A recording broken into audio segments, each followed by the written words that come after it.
And good afternoon, good evening, and good night. How is everybody doing? Yes, I do still have some energy. Yes, we did have the after party last night, my time. Yes, I have had some sleep. Not 100% there, throat's still a little bit crackly. But in today's Aussie Overfueled, we are going with the Java Monster Bean flavour. So this is apparently a monster actually mixed with coffee, so we'll wait and see exactly what the hell this does to me. But getting started off, let's see. We have Jason in the chat. Hello, holy sheet. YouTube actually did its job. I'm the princess. It actually did. Wow, so people are actually getting notes. Look at that. Leafy Fifi Foo. Hello. Got the locals 15-minute walking too. Michelle R38. Excellent. Ayo. How are you? Bye, Franz. Paulson Thunder. Gimva. Angel Australia in 3, 2, 1. No, I was running a little bit late. It's me. We know this. We're not even surprised. Hello, Burberries. How we doing? Late and propositioned Cat Williams. Oh, God. You're not fully awake? Neither am I. It's the fat man with a fat stream and a fat chat. Hello, Stingy. How you doing? Wim, can you imagine Aussie Overlaw'd trying to understand my accent if I were to call in? Hey, if we get there, we'll give it a go. Keep the dunny ready. Yeah. Well, look, today is all about dunnies, actually. We have 2, 3, 4 different news articles, all where the commode is involved, including our doc review, which is basically in relation to someone suing Dunkin' Donuts because there was a toilet explosion. So we're going to get to that. The drink sounds filthy. I'm terrified, I will be perfectly honest. There's a reason I haven't cracked it open yet. I am terrified. But, people, in breaking news that is, I don't know, 20, 30, maybe an hour old, not that they really could have ignored it, but the US Supreme Court has agreed to hear Trump's case against Colorado. We sort of expected them to have to do that, so that's out of the way. Things that I will not be talking about today, one of the last great hood sliders, David Soul from Starsky and Hutch, has regrettably passed away at the age of 80. I was hoping that we'd see something in relation to General Lee, whether or not there'd be a pun there. My brain isn't quite firing on all cylinders just yet, almost like that car. So, left-leaning media are losing their minds over both Dave Chappelle and Ricky Gervais releasing new comedy specials. Unlike some, I'm actually going to watch them before commenting. Well, that's a little bit of a lie, because we are going to look at a news article, but before I condemn or praise them, I'm going to watch the damn shows. More cocaine has washed up on the shores of between Sydney and Newcastle, with over 170 kilos found in the last 2 weeks. And vegans are hitting men where it hurts. A new study has alleged that female sex drive is up 380% after switching to a vegan diet. Personally, I'm just willing to bet that there's more that they're after the protein. Things that I will be talking about today, though. A Democrat mayor of a small town near Chicago has been accused of antics so wild that she deserves her own TV show. They are actually likening her to Parks and Recreation, that she needs her own sitcom. A juror blamed for causing a mistrial in a murder case just said that she was trying to get out of jury duty. A fast food company... As I said, our doc review for the day is that a fast food customer is suing Dunkin' Donuts over a traumatic toilet explosion, and a former judge who killed a prosecutor in front of a courthouse wants a new trial. All that and more coming up today's episode of Law, News, and Laughter! Extra small? Extra small. Try harder, Hayden. Yeah, there we go.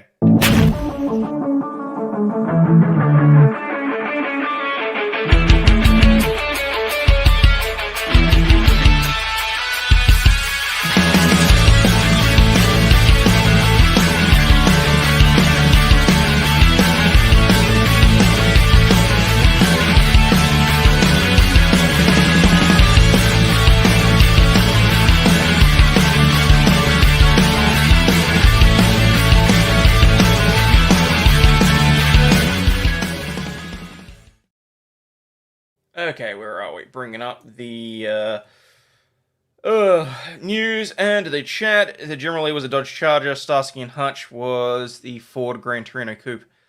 Oh, good. I'm glad I didn't actually say anything about the car itself. But anyway, Jason J, member 12 months, saying incoming. What's incoming? I mean, surely it's not like Jeff. I don't have to be worrying about missiles or anything, right? I think I'm okay.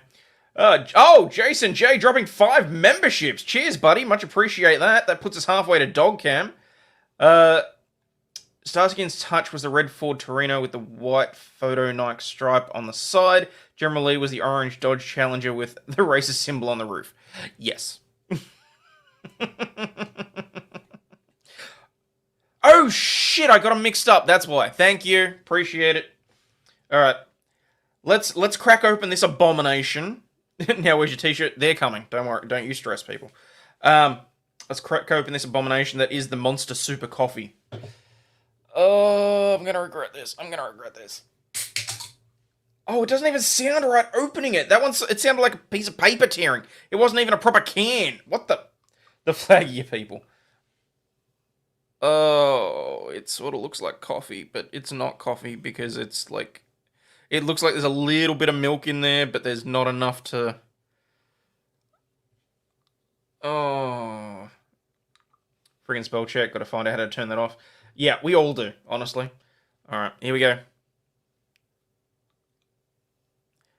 You headed to USA Foods today. They might have some different energy drinks. Yeah, I'm planning on taking the little one with me, just so I can show her all the pretty fancy, like, the colourful stuff that you guys use to trick kids into stuff. But, oh, I can just get it over and done with. Alright. Oh, the smell. Just as I went to take a sip, the energy drink mixed with coffee hit my nose. Monster coffee or toilet brain coffee?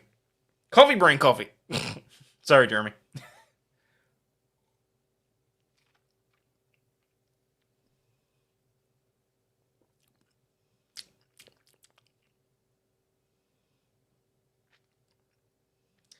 Kind of just tastes like a burnt coffee. Like I can't actually taste any energy drink in there.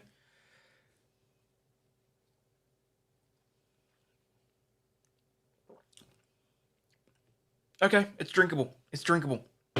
Once you get past that initial smell, it's drinkable. Probably just because yeah, okay. Anyway, alright, moving on. Oh, does DEI count as a tail of the rainbow? I haven't quite decided yet. Philadelphia Police Department fires their first DEI officer hours before the new commissioner and the mayor take office. Philadelphia's police department fired its first diversity, equity, and inclusion officer just hours before a new commissioner and mayor took office, promising to restore lawfulness. Leslie Morant, who began her job in April 22, was axed at 10:30 a.m.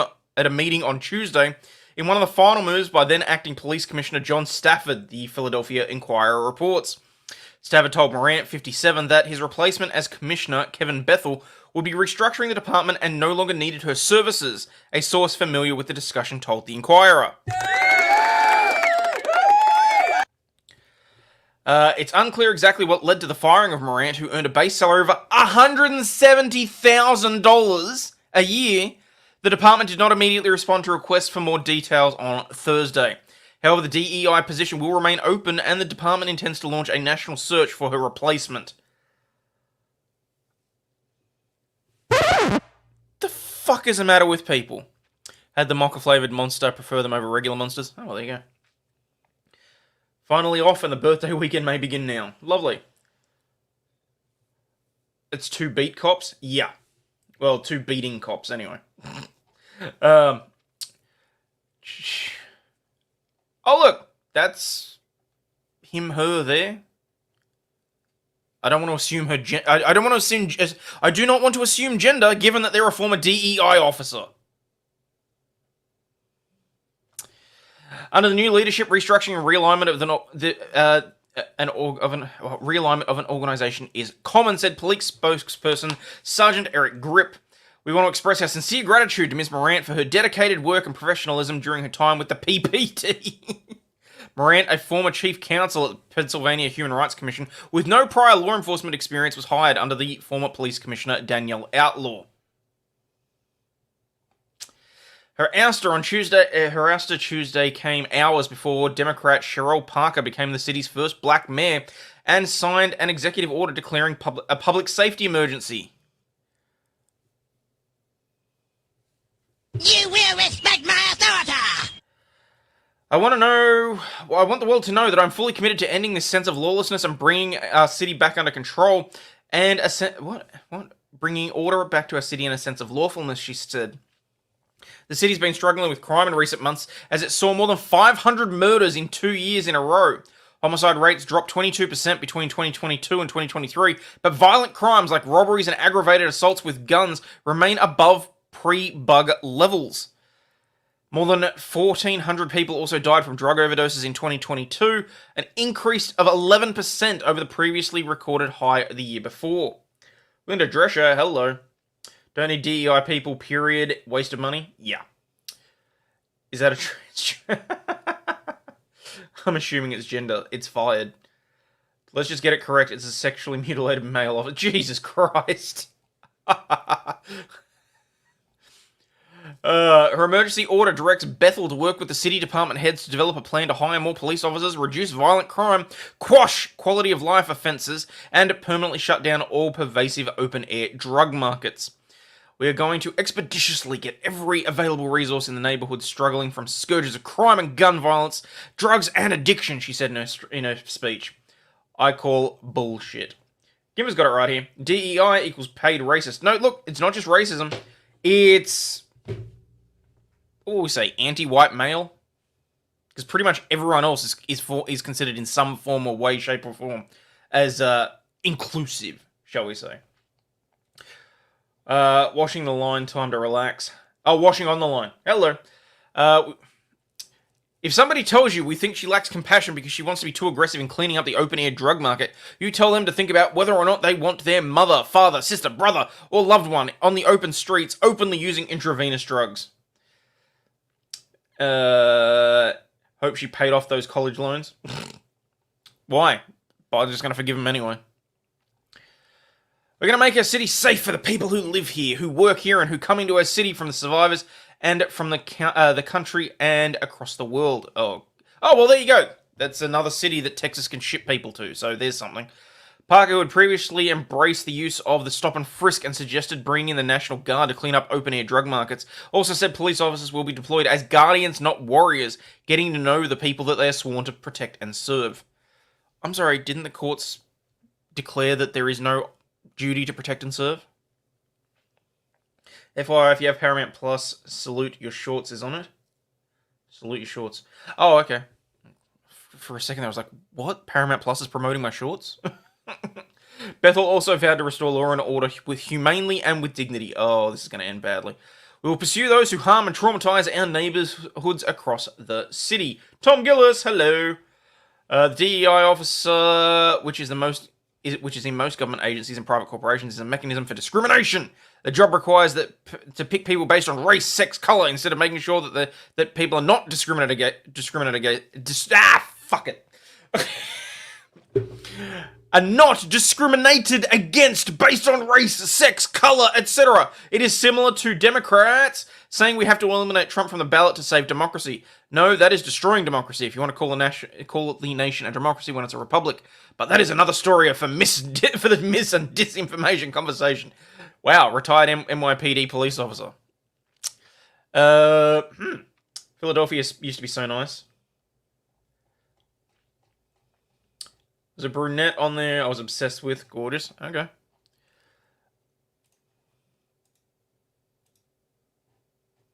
Police Commissioner Kevin Bethel. Kelly Rule has more from police headquarters. Commissioner Kevin Bethel reiterating again today that his time with the school district of Philadelphia is his why, seeing firsthand the impact of gun violence and crime on the city's youth. Today, Mayor Parker said he has her full support. I was trying to think, is this even remotely related? Every day. Cleaning crews and Philadelphia police officers swarm Russell Conwell Middle School in Kensington ahead of the swearing-in of the city's new top cop, a presence longtime neighbor Latifah would like to see more of on an ordinary day. I don't put all my faith in government. We know how we vote for people and things sometimes change from whatever their platform is. I'm just hoping that a big change. Kevin Bethel is now your police commissioner. On the same day she took her oath of office, Mayor Sherelle Parker swore in Police Commissioner Kevin Bethel, the former chief of school safety for the school district of Philadelphia. Chief of school safety for Philadelphia? I mean, hang on, wait, what? How do you get from Oh, I don't like that. I mean, what are the stats of the school stuff in Philadelphia? I thought that was still pretty bad as well. Almost got to Kensington to work about 8 years ago. I don't think it was that bad then. Okay. Alright, let's talk about snowflakes for a bit, shall we? Because James Bond films are to be given trigger warnings in the UK. The British Film Institute is set to put disclaimers on the start of some films in the James Bond franchise. Based on the books by Ian Fleming, all of which I own, the movie series began in the 1960s and is still hugely popular with audiences. Oh, the last few haven't been great, I'll be perfectly honest. But a lot of things have changed between the first Bond film of Dr. No in 1962. To be fair, the previous TV version of Casino Royale was pretty bad, okay? Right. And the most recent Daniel Craig outing as Bond in No Time to Die in 2021. An old media being rewritten to edit out offensive material is nothing new, especially in the James Bond world. Earlier last year, it was reported by The Telegraph that some of Fleming's novels would be undergoing a review for sensitivity. They're actually going back and changing the written words that Ian Fleming wrote. There's a reason that I am very glad that I have an original set of the James Bond novels. Thank you, Mum and Dad, for thinking that they were the DVDs and accidentally getting me the books. No issue with that whatsoever. I've read through them multiple times. Oh, seriously? They're releasing more? Thanks, Marty. This is some bullshit. Like, actually going... This is 1984 level bullshit. This is going through and rewriting history because, yeah, I find it offensive. Clutch my pearls and remove my penis. For God's sakes, have a cup of concrete and harden the fuck up. You cannot rewrite history just because you do not like it. I'm sorry. Yes, okay, maybe certain countries pretend that they were all on holiday in the 1940s, but for God's sakes, like, Dr. No means no. Let's edit the snowflakes edits and add it back in. Yeah, let's do that. They're also reportedly adding a disclaimer to the books, which says that this book was written at a time and when terms and attitudes might have been considered offensive by modern readers were commonplace. Can you add an extra disclaimer in there that says the fact that this disclaimer has to be included may be offensive to some readers? Jamie Bond's going to be trans, the spy who loved me. Oh. I just hooked up my pet camera. I have two. I haven't hooked up the other one yet. It's for my bedroom. Oh, cool. World War II is banned in California schools, no longer allowed in the curriculum. Are you serious? Good God. I very much find the disclaimers offensive as well. A number of updates have been made in this edition, which, while keeping as close as possible to the original text and the period it was set in. The changes have led racist language to be removed throughout the novels, and it seems as though the BFI is following suit. The organisation is hosting a showcase of movies worked on by composer John Barry, including 2 Bond films. These are You Only Live Twice and Goldfinger. Not Goldfinger! Oh, fuck you. How much you want to bet they're going to remove the gold chick? The one that got painted gold? Like, for God's sakes. If they do this for manga and anime books, my son will be pissed. Yeah.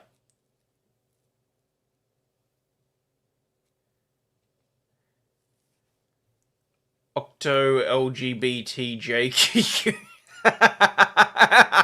Because you can't say octopussy. Oh, that's my little octopussy. It's just so wrong. Everything is subject to the reader. Absolutely. Hey, JKD Book.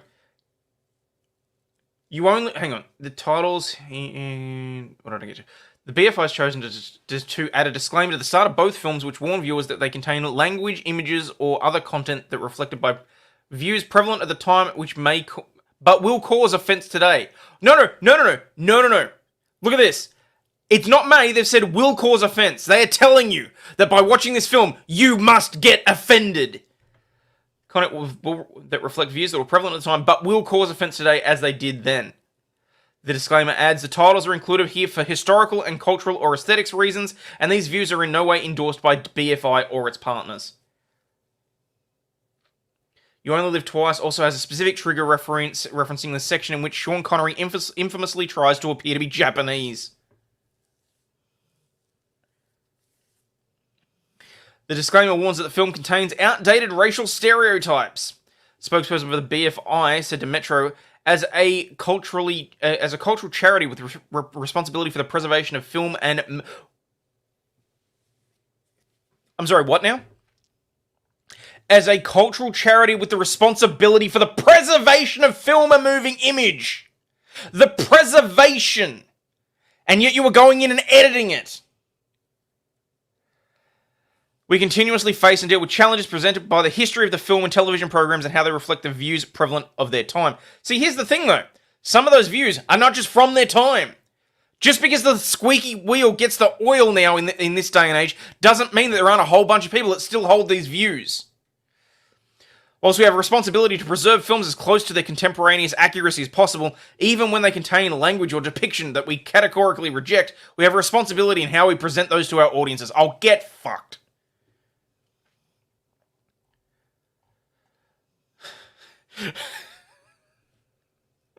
Sorry, I just realized it was Connery and I jumped to the Saturday Night Live skit. Ursula Anders, I'd take famous Fox for 800. We continually review our processes and around the presentation of film and moving image work to make improvements and support audience trust. How about you leave it to the people that aren't fucking snowflakes to just enjoy the film? How about you trust that they can do that? We listen to customer feedback and so it's the squeaky wheels. Karen and the DEI Karens have all made a stink about it, so yeah. Preserve means don't fuck with it, exactly. This work is by nature ongoing. The trigger warnings, they say, rather the actor's guidance that a film or work reflects views of the time at which they were made and which may cause offense. Really? Because you said in the earlier one that it said will cause offense. They should also appear when customers confirm tickets and, oh my god, and appear in our printed guide and website related to the season. The BFI is not the only film institution with disclaimers, however. Many older Disney films like The Aristocats, and The Lady of the Tramp also feature disclaimers at the start about offensive content in the movie, which reads, this program includes negative depictions and or mistreatments of people or cultures. These stereotypes are wrong then, and they are wrong now. You know what's wrong? What Disney's doing to Star Wars, but I'm not going to get into that, because I will rant and rave for a good half hour. Kingswood Country, a hidden gem. Oh, could you imagine what they would do to Kingswood Country? Anal bum covers for 500. That's an album cover. Love that skit. Okay. Person attacked with a watermelon at NH Market Basket, according to police. My love for Star Wars died the instant that Disney owned it. Yep. Me and my husband were just talking about Star Wars yesterday, and this morning they ruined the franchise. Oh yeah. The Paul Hogan Show, Benny Hill. Hell, even Mr. Bean. Like, things that you would consider completely innocuous. They are turning around and saying, oh no, this shit's gotta go. A person was injured after being attacked with a watermelon on Thursday evening at a New Hampshire supermarket, according to police. Police in Tilton responded to the Market Basket on Market Street shortly after 6 p.m. Wow, I'm not having any more of that monster. My stomach's churning. That's not... Ugh. Excuse me. Oh. Details were limited, but police said that a person was taken to hospital with non-life-threatening injuries after being struck with a melon. No arrests have been made, police said, but the incident remains under investigation. So, if you see any suspicious people walking around with a watermelon... Oh, wait, no, that could be seen as racist. NBC 10 Boston has reached out to the Market Basket for more information, but has not heard back. Monster Coffee will give you the squirts. I'm really hoping that it even just stays down at this point. Hey, Tia! Hello. Paralegal Edge, you're off? No worries. To be fair, Mr. Bean died once he started talking. Okay. I suppose. and some shittery. Aussie anglers have been banned from catching iconic fish. A total ban has been introduced to stop Australian fishers from catching the endangered Macquarie perch. The species of fish was once abundant in the Murray-Darling Basin. It was a dinner staple for people in the area, and up until the 1950s, its price was reported in national newspapers, along with those of cattle and sheep. But after decades of declining population, researchers fear the Macquarie perch could be extinct in the wild in as little as 5 years, prompting a total fishing ban. Previously, fishers at Dartmouth Dam and Upper Coliban Reservoir, the only two areas where the perch is still found, were allowed to catch between 1 and 2 species of the species each day. But as of December 2023, a total ban on catching the perch has been instituted. It was a slow news day for Australian news. I had to throw something in there. Which reminds me, I need to pull up the... Anyone offended by James Bond needs to find a nice cliff or bridge. The world is obviously too much for them. So I made sure to find a copy of Song of the South. Oh, God. Could you imagine what they do with that? Hey, Aaron, how are you? Declining more... No one cares. It was literally just that slow of a news day that I had to throw in something about fish. New York police officer faces discipline after tackling and arresting an 11-year-old who didn't break the law. A teen testified on Thursday that when he was 11 years old, a police officer tackled him, cuffed his wrists, and arrested him as he ran away from a chaotic skirmish on a street, even though he hadn't broken the law. As far as I know, they've never released Song of the South on VHS. Really? At a disciplinary hearing at New York Police Department headquarters, the boy said he pleaded with the officer not to take him into custody that night in the Bronx in 2019. So that'd make him, what, 16, 17, maybe 18 now? He was running from a skirmish. Not seeing the Chinese midget park, though. Total ban is overboard. Temporary ban of 3 years is perfect. I'm just a kid, said... Oh, now 16, recalled. Lieutenant Francie Monstein. The officer who arrested him now faces disciplinary charges. The city's police watchdog agency, the Civilian Complaint Review Board, investigated the incident and found that he used excessive force, unlawfully stopped and arrested the boy, and lied to investigators. Kiska Hamblin, hello, that's a new name. Good to see you. An attorney for the watchdog group is presenting evidence to an administrative judge to prove that he acted improperly. New York Police Department Commissioner Edward Caban will ultimately decide whether or not he should face discipline. A department spokesperson declined to comment on the case other than to say the disciplinary process remains ongoing. Lieutenant Attorney Marissa Gillespie said that her client was acting in good faith as he had responded to an escalating situation where he believed that someone had a gun. She also denied that he made false statements or tried to conceal what had happened. He told everyone that would listen what happened that day, Gillespie said, adding that he wrote a 4-page memo, filled out a stop report and other paperwork, consulted with the NYPD's legal department, and described what happened to CCRB. The lawyer, he did not testify on Thursday, but is expected to speak at a future hearing. On July 28, 2019, the 11-year-old and a couple of his friends were playing basketball on a fenced-in court in the Bronx when they heard a commotion and went to the sidewalk to see what was happening. He testified during the hearing. He said a group outside the court was yelling at police officers and throwing bottles at them. The boy said he heard the officers call for backup, and when more police arrived, he watched as the crowd began to run. He started running too. I ran because there was a whole bunch of people running towards me, and as an 11-year-old, I got scared. That's when the boy said the officer ran over to him at full speed and slammed him into the ground, scraping his elbow and knee. Body camera footage from another officer at the scene shows the 11-year-old, then 5 foot... What? Okay, they left out the rest of that. 5 foot, however many inches, and 135 pounds sprawled over the brightly painted lines of a hopscotch course. The officer, 6'1" and 180 pounds, 185 pounds is shown on top of him.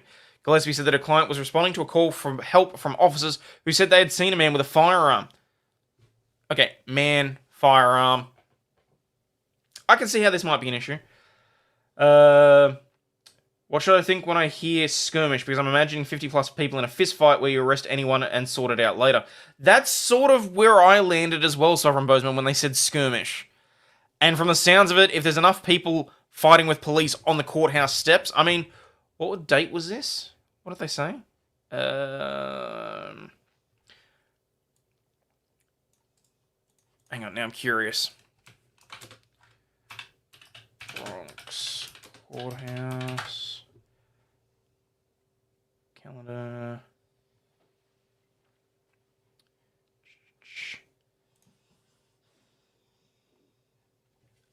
some of that's horrible. No jail time for father who left twins in the car to die. Gunman kills woman in lobby of New York courthouse. Okay, I can't see anything specifically in relation to a news article. Never mind.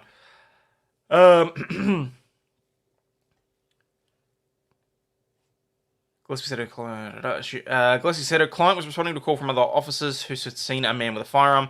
She said that the officer chased and tackled the boy because he was running and assumed he had a gun. Maybe some profiling there. He cuffed the boy and looked for the other officers to get more information, according to Gillespie, but the crowd was getting agitated, she said, and supervisors ordered everyone to clear out.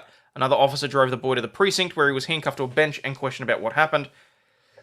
He said an officer also asked his name and his mother's phone number. About 30 minutes to an hour later, his mum picked him up. Law enforcement didn't pursue charges against him. After his arrest, the boy and his family left New York and moved to North Carolina to be in a better environment. Now in the 10th grade, the teen video-conferenced into the courtroom at One Police Plaza in Lower Manhattan. A close-up image of his face appeared on the screen, a couple of short dreadlocks dangling from his forehead and into his eyes. Why the hell does any of that matter? Is this in the time of St. Floyd? I'm thinking it might be close. I was trying to work out the timeline. Sure, the kid did something today. His kids are guilty of something. Hello, Lizbots. The teen said the incident traumatized him and left him feeling scared. He said he stopped playing basketball and going to the park until he moved away, and he still gets nervous whenever he sees police. I was arrested and I wasn't supposed to be arrested. I was a kid arrested. Yeah, well, unfortunately, kids do shit too these days. The boy's family sued the city, who agreed to a $150,000 settlement, according to court testimony. Department records show that he has since been promoted to lieutenant and works in NYPD's management analysis section. Out of the 4 civilian complaints that he received since joining the department in 2008, doing the maths, that's what are we, 2004, 2024. You know what, fuck it, where's my calculator? 16 years on the force, so roughly one. Hey, Mountain Streams. Roughly one civil complaint against him every 4 years. This is the first one that investigators have actually substantiated, meaning that they found evidence of policy violations. He's also received 6 awards for excellence or meritorious police duty, according to his police profile on the NYPD website.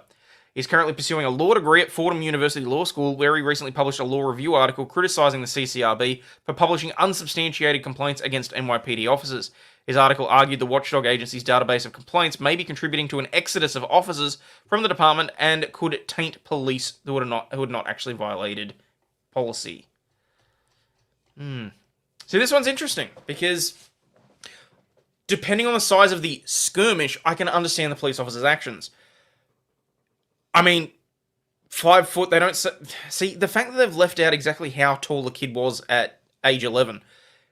Because, forgive me if I'm wrong, but some of these kids can be pretty tall. Like, there's nothing to say that he necessarily knew that he was 11 years old at the time. For $150,000, arrest me and scrape my knee. Oh, jeez. Okay. See, I mean, I'm in two minds about this one. I really am. It would depend on what the other disciplinary charges were against him are. Are they saying that I mean, they're saying what? Saying he was 135. That's basically a twiglet, no matter the size. Okay. Could he just be 5 foot even, or is it a typo? Well, they said 5 foot and then inches, so I feel like it's a typo. I feel like they've left out how many inches tall he was. If they legitimately thought he had a gun, weight doesn't really matter. Yeah. I mean, that's what it comes down to. It's what did the officer think at the time? If they're in the middle of a situation where there's a whole bunch of people running and all that sort of stuff, and in his opinion, he legitimately thinks he saw a gun, then it's not unfair. But I mean, the fact that they've already settled it for $150,000, body camera probably shows that there was excessive force. But I mean, let's face it, it's a cop in New York City. He'll probably get... He had the dreadlocks, though. Dreadlocks make you look 6'4" and 250 pounds.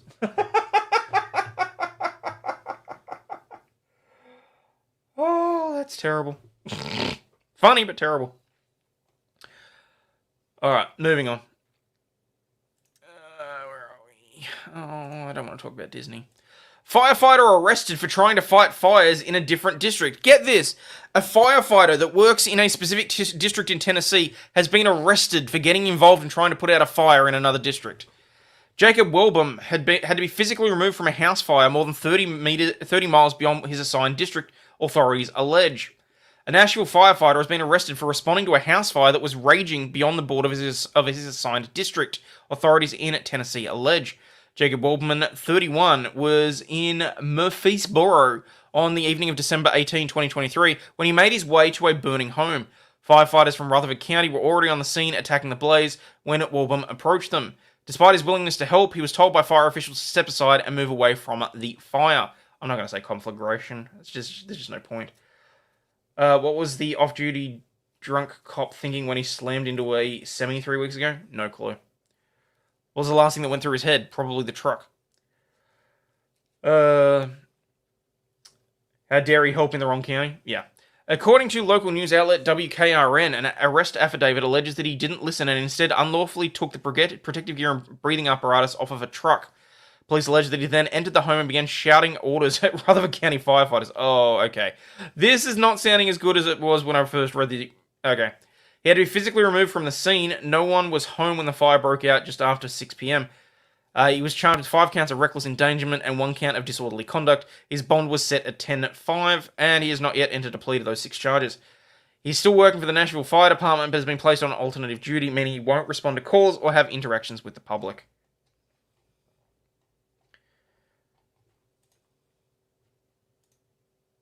A Nashville firefighter has been arrested for responding to a house fire that was raging beyond the borders of his assigned district, authorities in Tennessee. See, they make it sound like when you read the headline and when you listen to this video to start with, they really make it sound like, oh, he was there trying to help. But the fact that he took some equipment and which you can overlook in the circumstances, but the fact that he went in and he started barking orders, it's less that he was there to help and it was more he was trying to take charge and be a hero.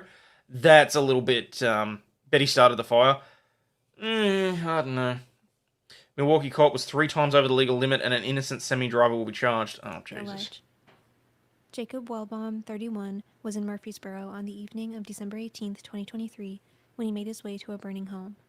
Firefighters from Rutherford County were already on the scene attacking the blaze when Welbaum approached them. Despite his willingness to help them, Welbaum was told by fire officials to step aside and move away from the conflagration.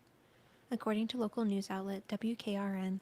Oh, that's literally just an AI voice reading the damn news article. Never mind. Hang on, I need to close some of these because I've got shit everywhere. Alright.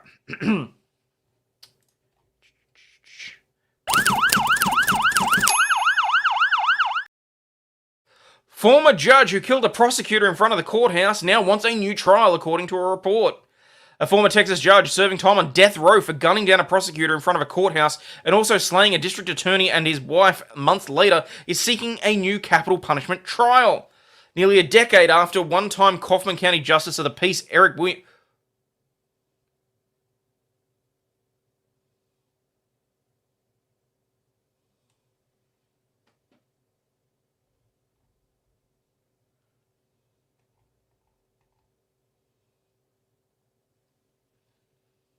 Did they just claim that a justice of the peace is the same as a judge?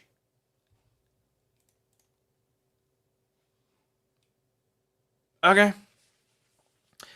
Nearly a decade after one-time Kaufman County Justice of the Peace Eric Williams was convicted of going on a killing spree that killed the county district attorney Mike McClelland, his wife Cynthia, and assistant district attorney Mike Hassey, he wants another crack at court, according to WFAA. In his 169-page filing, Williams claims his defense was hastily prepared for the state's case, argued that the judge was biased, and that moving the trial venue from Kaufman County to Rockwell County was insufficient in toning down the trial's high-profile media. In the USA, a justice of the peace is a judge? Oh, really? Huh. Interesting. On January 31, 2013, Williams, wearing a Halloween mask and a bulletproof vest, gunned down the assistant prosecutor, according to the Texan. Hassey had been the prosecutor who had helped convict Williams of a 2011 theft of computer monitors from a local county building. Cops initially suspected the assassination was the handiwork of an Aryan Brotherhood prison gang, but then centered on Williams, who had been disbarred for letting go of his position and let go of his position as Justice of the Peace after being found guilty of the theft in 2012. He struck again in the early morning of March 30, 2013. He broke into the home of Mike and Cynthia McClelland and emptied at least 20 .223 caliber rounds from his AR-15 before bolting away in a white Crown Victoria, driven by his wife, Kim Williams, according to police reports. Justice of the Peace marries people, I think. A Justice of the Peace, I mean, I don't know what it's like over there, but here it's more for notarizing documents. It's for, I mean, they can officiate certain things. You generally have to be marriage celebrant, though, also, if you want to be marrying people. Like, a JP here is like a voluntary position where you have certain very limited powers. It's not even that you're a bail justice or that you're... they're also often federal magistrates if the county government is set up that way. Huh, interesting. Okay. Less than a month into the manhunt, Eric and his wife were arrested for the murders of Michael McClellan, Cynthia Woodward McClellan, and Mark Hasse. Eric was found guilty of capital murder and sentenced to death by lethal injection. Meanwhile, his wife took a plea deal and testified against her husband at trial before being sentenced to 40 years. She confirmed that she was a willing accomplice to all three murders and revealed that Eric had kept a hit list. Some places JPs are the same, some are judges. Okay. Witness affidavits, yeah. The couple divorced behind bars in 2018. According to multiple news outlets, he had attempted to appeal his sentence in the past, but had so far been unsuccessful. Where's this... Oh, they don't have the filing. Damn it, I wanted to look at the filing. Seems like a nice man. I know, right? You were married by a Justice of the Peace? Oh, there you go. Interesting. Okay, I'm not going into that stuff. So thank you to Raw Story for that one. That was... I'm curious to see exactly how far he gets. I mean, he's already been found guilty of 3 murders, and the wife testified against him. So I don't like his odds, but we'll see. We'll see where he goes. Might even try and keep an eye on that one, actually. All right. State lawmaker proposes a bill to outlaw necrophilia in New Mexico. I wouldn't have thought that interfering with a body would be that controversial, but apparently this is going to take a little while to get across the border. At least one state lawmaker believes that it is time to outlaw necrophilia in New Mexico. State Representative Stephanie Lord, a Republican from Sandia Park, is set to introduce a bill during the upcoming 30-day legislative session to formally establish necrophilia as a crime. Necrophilia is the act of performing a sex act with a dead body. When I found out that there had been women murdered in New Mexico and then their corpses are assaulted afterwards, I was like, I don't understand why this has not yet been criminalized. Lord's bill would make it a 4th-degree felony to desecrate a human body. It would make certain sexual acts a 3rd-degree felony. Meanwhile, it would make sexual penetration a 2nd-degree felony. I can't wrap my head around why you think it would not be the right thing to do, she said. New Mexico is one of 5 US states without a law against necrophilia. According to Lord, New Mexico courts have addressed it before. Stop meddling in what people do in the privacy of their own homes.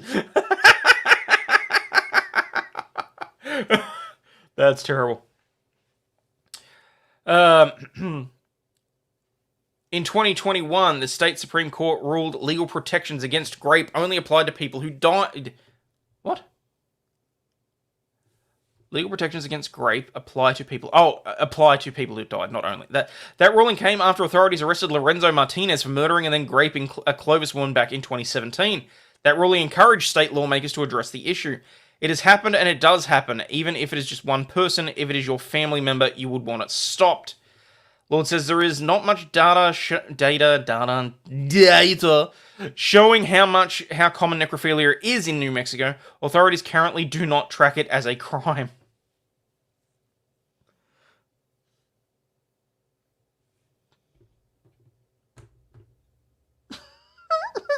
I'm sorry, I can't with this shit. They don't track it as a crime. Okay. You can crack open a cold one in New Mexico. Oh, that's terrible.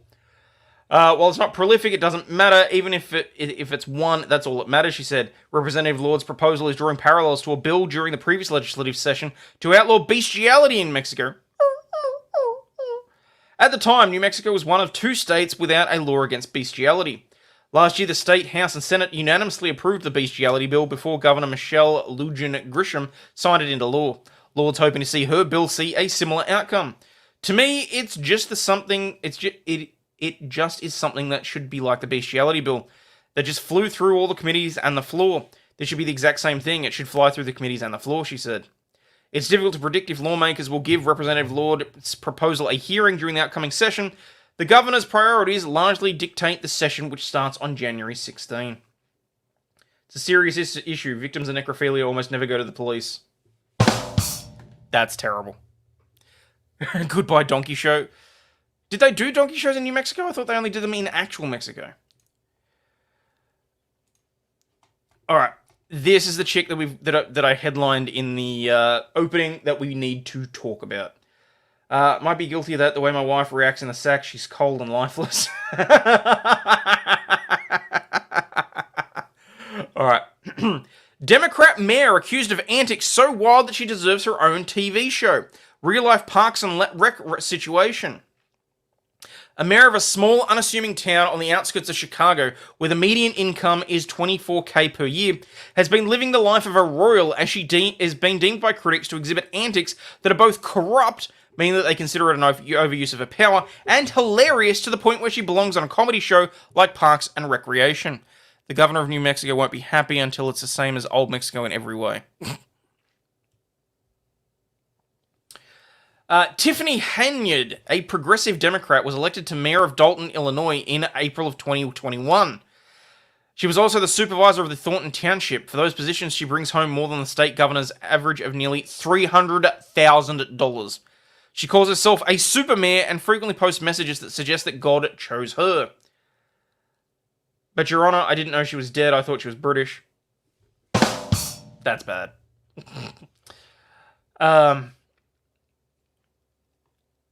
The median income is $24,000 per year, and she's bringing in $300,000. This ought to be good. In one of the greatest examples derided by critics, she put out an ordinance in place that if she lost her election to be mayor in the upcoming elections, the future mayor's salary would be reduced from over $200,000 to $25,000. But if Henyard wins, the salary would remain the same. The move was seen by critics as a way of scaring away her competition. This lady's unbelievable. Nate the lawyer did a good video on her. Okay. Henyard has met criticism from her trustees on how she spends the town's money, who have demanded receipts for the charges on the town's card, and they've accused her of running up a tab of expenses without approval. Not only are the residents in the dark, but the trustees are in the dark, said Tammy Brown. In response to criticism such as this, she posted a picture of her trustees and called them haters. Wow, they're sort of like... The trustees are all of the same ethnicity, shall we say. Interesting when they sort of turn on themselves. One of the biggest criticisms came from expenses charged to the town regarding a trip to Las Vegas that was supposedly for a conference. The airfare for the trip alone cost thousands of dollars, including a $3,000 for a one-round trip ticket. In a viral clip from WGN that some dubbed the single greatest interview of the year, she was put on the spot about the credit card expenses. Her responses shocked some critics who believed it was too funny to be real. Okay, hang on. She responded by humming when asked whether she had been to Las Vegas by a local reporter. What is this? Did you fly first class to Las Vegas? Asked Ben Bradley, an investigative reporter for WGN 9. Any other questions? She said. So you're not going to answer how taxpayer dollars are being spent? That seems odd. I just answered your questions. You said that you wouldn't answer a question about Vegas. You asked me a question and I responded, she said. Excuse me. Bradley had some follow-up questions about the nearly $400 spent at Hot and Juicy Crawfish in Las Vegas and other dinners near the Las Vegas Strip that cost hundreds of dollars each. Holy crap.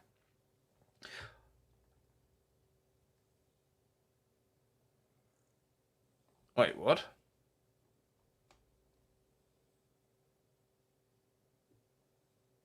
I don't know. Maybe... I don't know what to tell you, Sovereign. Maybe someone of that persuasion is in charge of the captains. I have no idea. Legislature should drop her wages to 25 cents a year. Wow.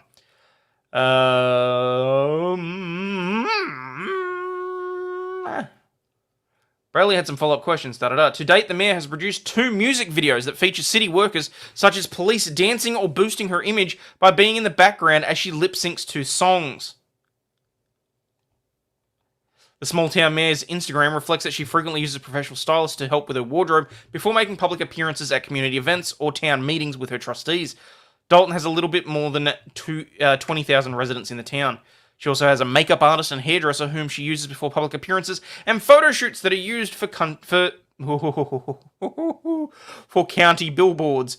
More on that later. It's unclear how or if those vendors are compensated for their services and how much it would cost to fund dozens of outfit selections and professional styling.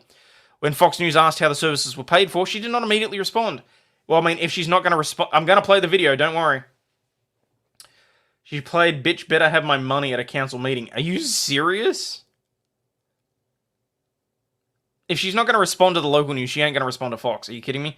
In addition, the Democrat super mayor of the town, of a handful of residents has been criticized for spending hundreds of thousands of taxpayer dollars on security.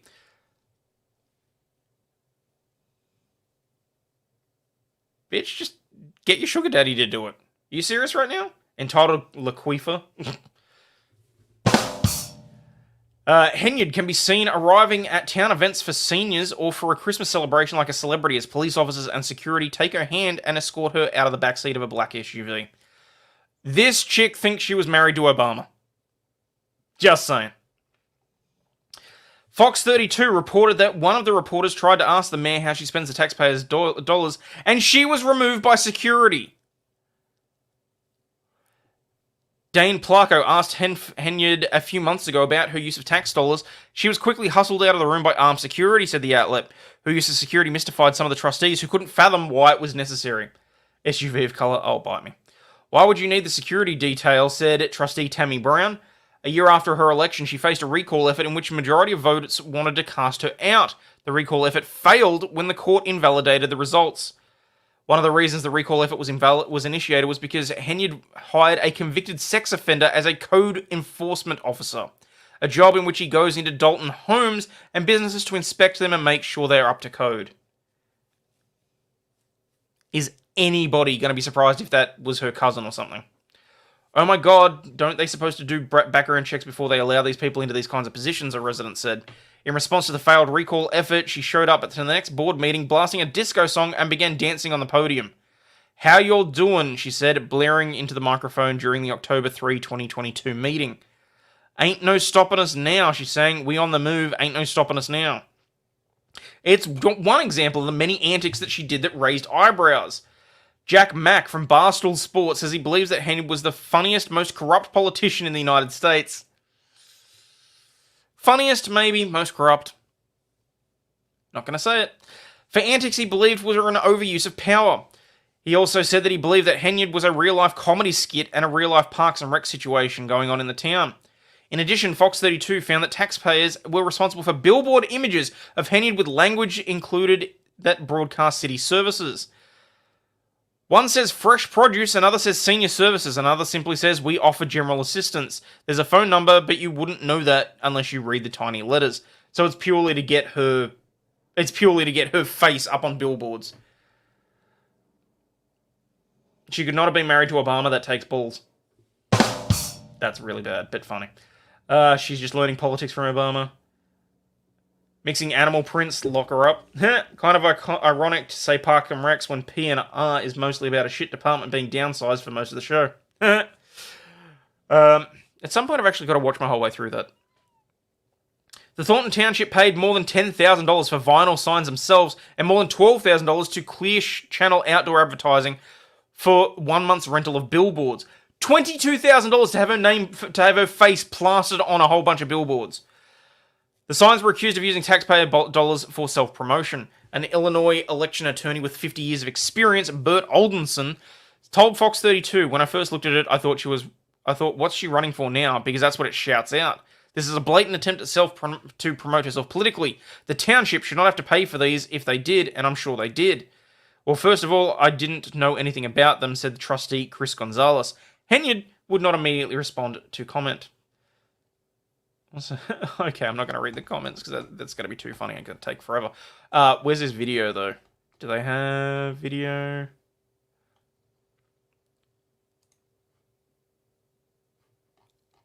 They can't... All this is, it leads to just more text articles. Oh, fuck off. What about this one? Nope. Oh, for God's sakes. Shit, what's her name? Tiffany Henyard. Tiffany Henyard. Interview?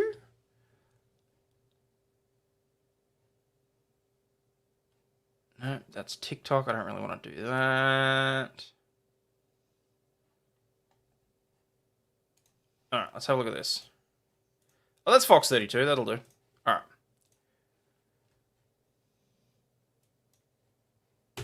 We are walking all over cancer on our way to Springfield. Make sure you support the cause, support the movement. A South suburban politician spends Well, I hope you got that because I'm going to have to trim this out thanks to the friggin' music. Thank you. taxpayer dollars on a march to Springfield to promote her personal charity. But when we started asking questions, the party's over. Fox 32 and the Illinois Answers Project, part of the Better Government Association, are investigating the charitable foundation of Tiffany Henyard, who... And I just got to stop here or there because I did actually monetize this stream. So sincere apologies if you've had to see ads, but at least it's going into my pocket for once.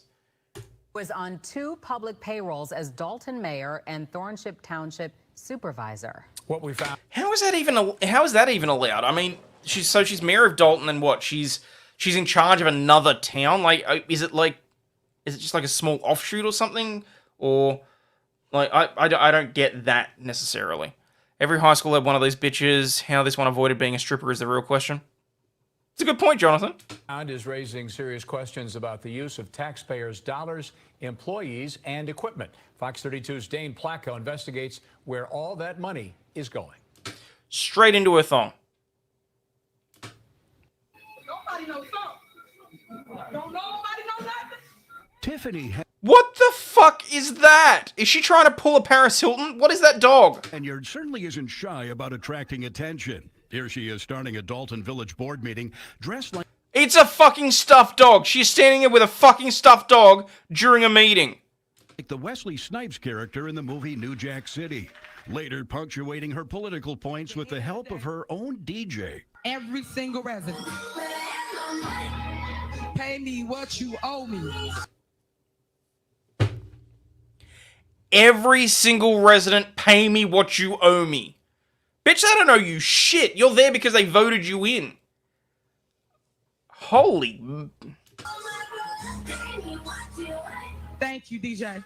Henyard's picture and name adorn virtually every public posting, both from Dalton, where as mayor she makes $46,000 a year, and in Thornton Township, where as the elected supervisor she collects more than $200,000 a year.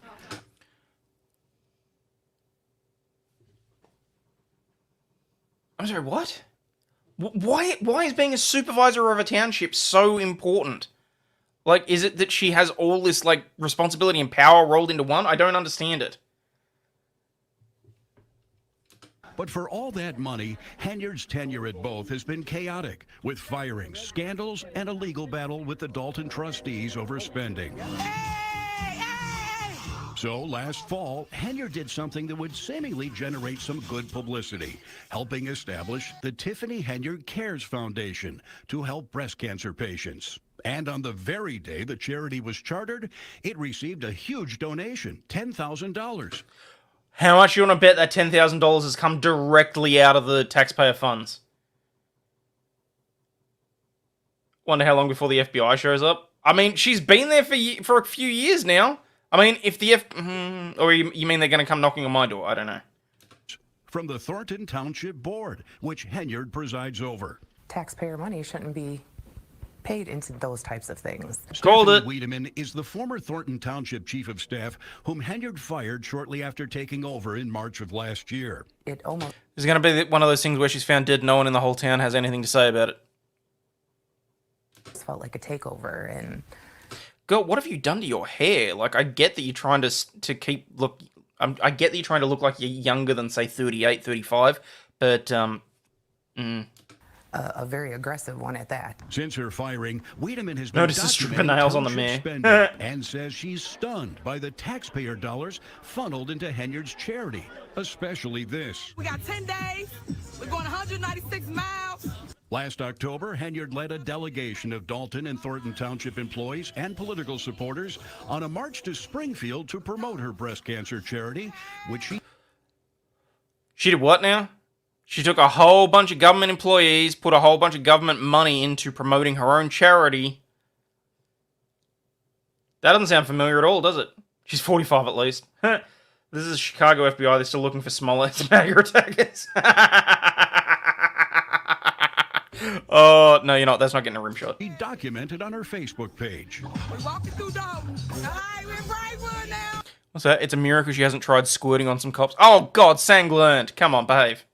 We are in Godly now. We in Bloomington, baby. I can pretty much map out their entire Springfield trip on the township credit cards. She is not impressed.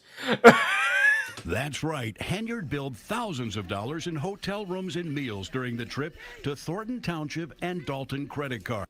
See, that is absolutely disgusting. She does use the cops as her own personal guard. That is true, too. That's a dude. Look. None of that was even remotely appropriate, because none of it should have been charged to the local government. This is disgusting. It really is.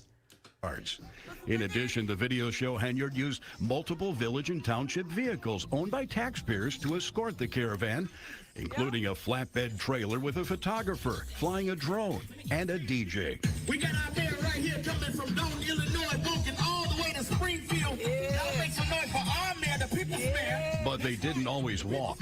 We on motorbikes, baby. At times, riding electric bikes. Y'all see my... Guarantee she has an OnlyFans, bet she uses the cops for that too. Why doesn't the board just cancel the card, solve a problem? I'm not sure they can.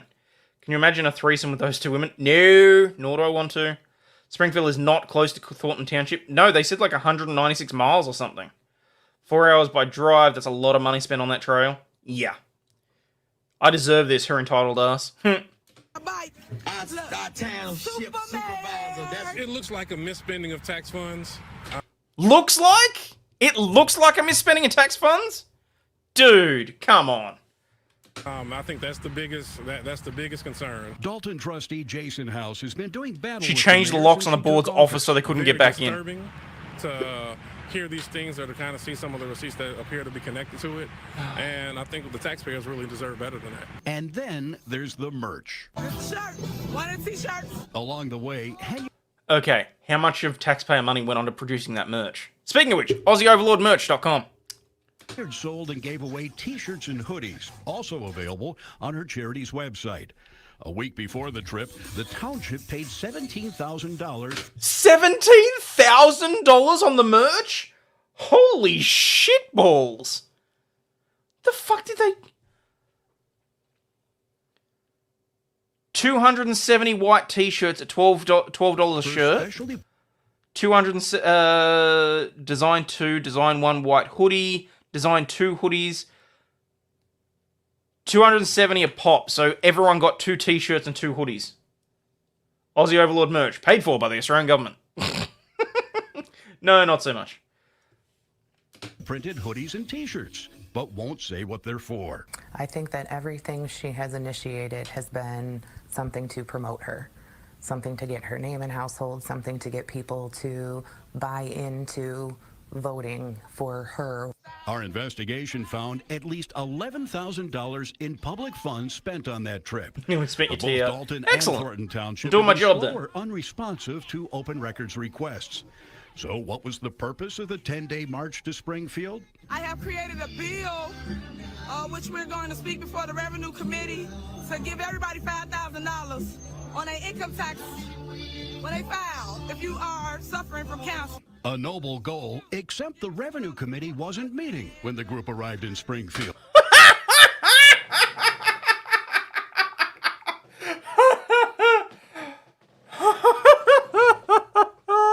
You lying bitch.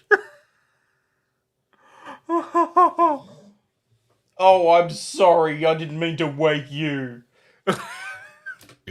Henyard did later testify at a committee hearing in Chicago, but so far nothing has come of her bill. I think I'm doing a damn good job on leaving. So we went to a recent Oh, you think you're doing a damn good job? Thornton Township Board meeting to ask Henyard some questions about all that spending. I've never ever been bitter to the news. Max, this is my olive branch to the media. Can you guys reach out to us and ask us our opinion before you post it? I would appreciate it. And so we did. I'll ask you a few questions. Okay. Oh, this ought to be good. So this is apparently the interview where she just, like, ignores the questions and tells him to move on and shit. So this ought to be interesting. But Henyard wasn't anxious to talk about her charity. Why did you and the board vote to give your foundation $10,000? I'm the face of the foundation. My name is Nowhere, sir.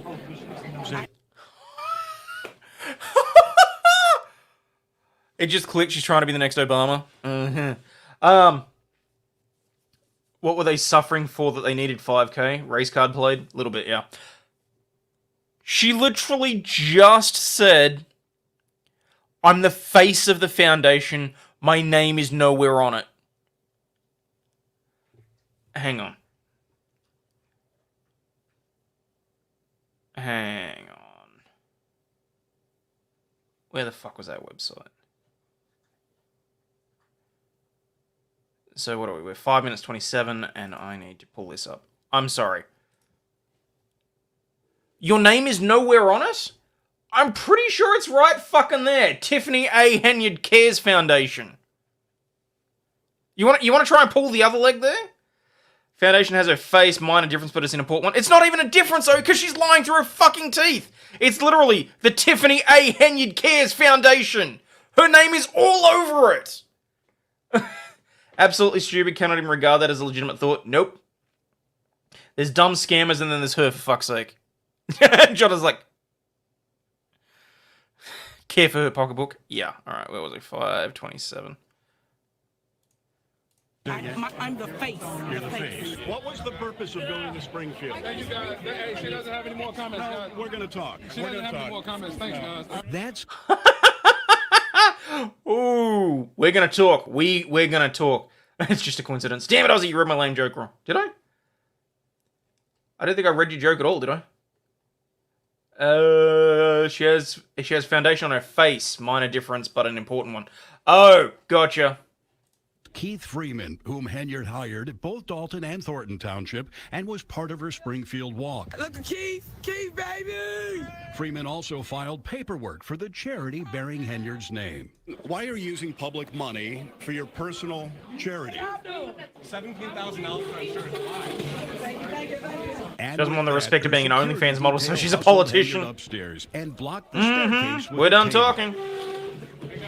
So we tried asking another employee who went on that trip. You went down to Springfield, and what were you hoping to do in You need to ask the Springfield? people that handles that. I'm not the one that handled it. I'm not the one. Yeah, we tried talking to the ones that handle that, or at least the ones that see that they handle that, because she said she's just a face. She got no name on it. We asking you, motherfucker, because we can't get no answers. Is this fraud? Where is the outraged leftist? They're too busy dealing with. That was close. I almost said something I was going to regret then. Never mind. I was just riding the bike. We need more officers on the streets. We need our streets repaved. So to spend that kind of money on a charitable event or supposed charitable event really doesn't seem like the best use of tax dollars. No, it does not. Not in the slightest. Like, that's some absolute grade A bullshit. Also, you notice how she goes from looking like, I don't know, in her 30s to looking in her 50s? Like, if she's spending tens of thousands of dollars on that stylist, she desperately needs to fire that stylist.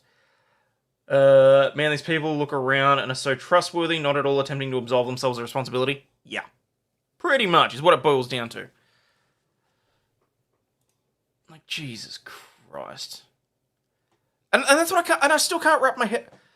What's the hand in the logo doing? No, wait, I don't want to know. What I can't understand out of this, where's Leah Thomas in the Cobra Kai uniform? What I can't understand out of this is, A, how she gets $200K for that other role. That makes no sense to me whatsoever. But this is just absolutely disgusting. But I am noticing a certain... Has anyone else noticed what I've noticed? Like, I don't want to come out and just say it.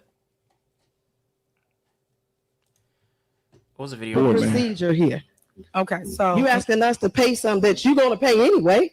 So why are we even talking about it? the proper procedure is to make sure it's on the warrant list, which it is. And I'm telling you that I have raised money for the items that I am paying for the kids. So I don't understand what is the hassle of you guys saying no to something that's not coming out of taxpayers' pockets. That's my issue. The magic word is receipts. If we have the receipts. You have it. Then let's pay it. It's in front of you. Show the receipts. Okay, I'm done. I'm done. I'm Thank you. prepared. It's gonna get taken care of. I did raise the money for this, but I'm just saying we fighting over something for kids. That don't make sense to me. It's an event for the youth. Y'all say y'all for the youth, but then yet y'all get up here and you don't want to pay people that put on a show for the youth. I don't understand what's the argument in that. But yet all your friends, all y'all stuff that you want me to pay, you want me to pay it, right? But you don't want to pay something for kids? Come on, man. Residents, pay attention. It's okay, trustee, you don't even have the floor. Thank you. May I be recognized? I'm not done. Huh? I'm not done. Okay, go ahead. Oh, I'm not done. Moving forward, if anybody have an issue with a bill, I say this every board meeting. Reach out, call my phone, ask me questions before we get here, so it don't look like we're going back and forth over bills. You communicate with. Are you fucking kidding me? That's your job. During the council meetings, if there is an issue with the bill, you're supposed to be able to open up the floor and debate them. Treating the town like our own personal piggy bank and sugar daddy? Yep. Trustee, so we know, because we are responsible for financing. So I can't say enough or stress enough that it's never a matter of what we're paying. It's simply a protocol put in process, because if we do go bankrupt or if it does present a matter where we can't afford things, then that becomes an issue. No, trustee, hold on. Trustee, you out of order. You out of order. You didn't ask one question. One question. You out of order. You out of order. You out of order. Sorry about the ears, people. I'm not going to let you lie. You out of order. I'm not. The token white guy on the bench is just sitting there like, what the fuck's going on? How dare you demand a smidgen of accountability? I'm not going to let you lie. You didn't ask one question. Just wait till the mayor's done. Sir, I'm not going to allow her to lie. Thank you. And I'm not lying. Y'all just saw the evidence on the screen. Go back to the board meeting and pull the tape. I've asked them not to vote for the land bank. I've asked the land bank, hey, if we give you all our inventory, which the board voted for, are you going to give us anything? You out of guys order. did not put none on this agenda. Y'all didn't want to talk about anything. That's why. This is Robert Downey Jr. Tropic Thunder. Trustee, you out of order. Tell him, attorney. You guys didn't put nothing on this agenda. That's why it's one item on the agenda, residents. It's the only thing that I put on the agenda. So if anybody up here wanted to discuss anything, they could have. Y'all out of order. Can I finish? There's a motion in a second. You guys could have discussed whatever you wanted. You could have put it on the agenda just like I did. But the minute that I got something to say, everybody else got something to say. But y'all don't got no agenda item on here whatsoever. That's my issue with my trustees. Thing to discuss today. There's a motion in a second on the table. It's going on to the next thing, which is trustee, you out of order. Okay, going on to mayor's report. So next, we're going to talk about a couple things. One, Tino, you can get ready. You can play the first video, which is the things that I've done in this community. I've done a ton of things in this community as relates to just putting on for my community for the last year. Do whatever they need. Drex would have a spleen vent over this one like we've never seen. I'm half tempted to send him the video just to see what happens. Is this in Illinois? Chicago, yeah. It's just outside Chicago. Tell them to get it. Okay, y'all out of order, residents. Oh, now she's turning on the people. Oh.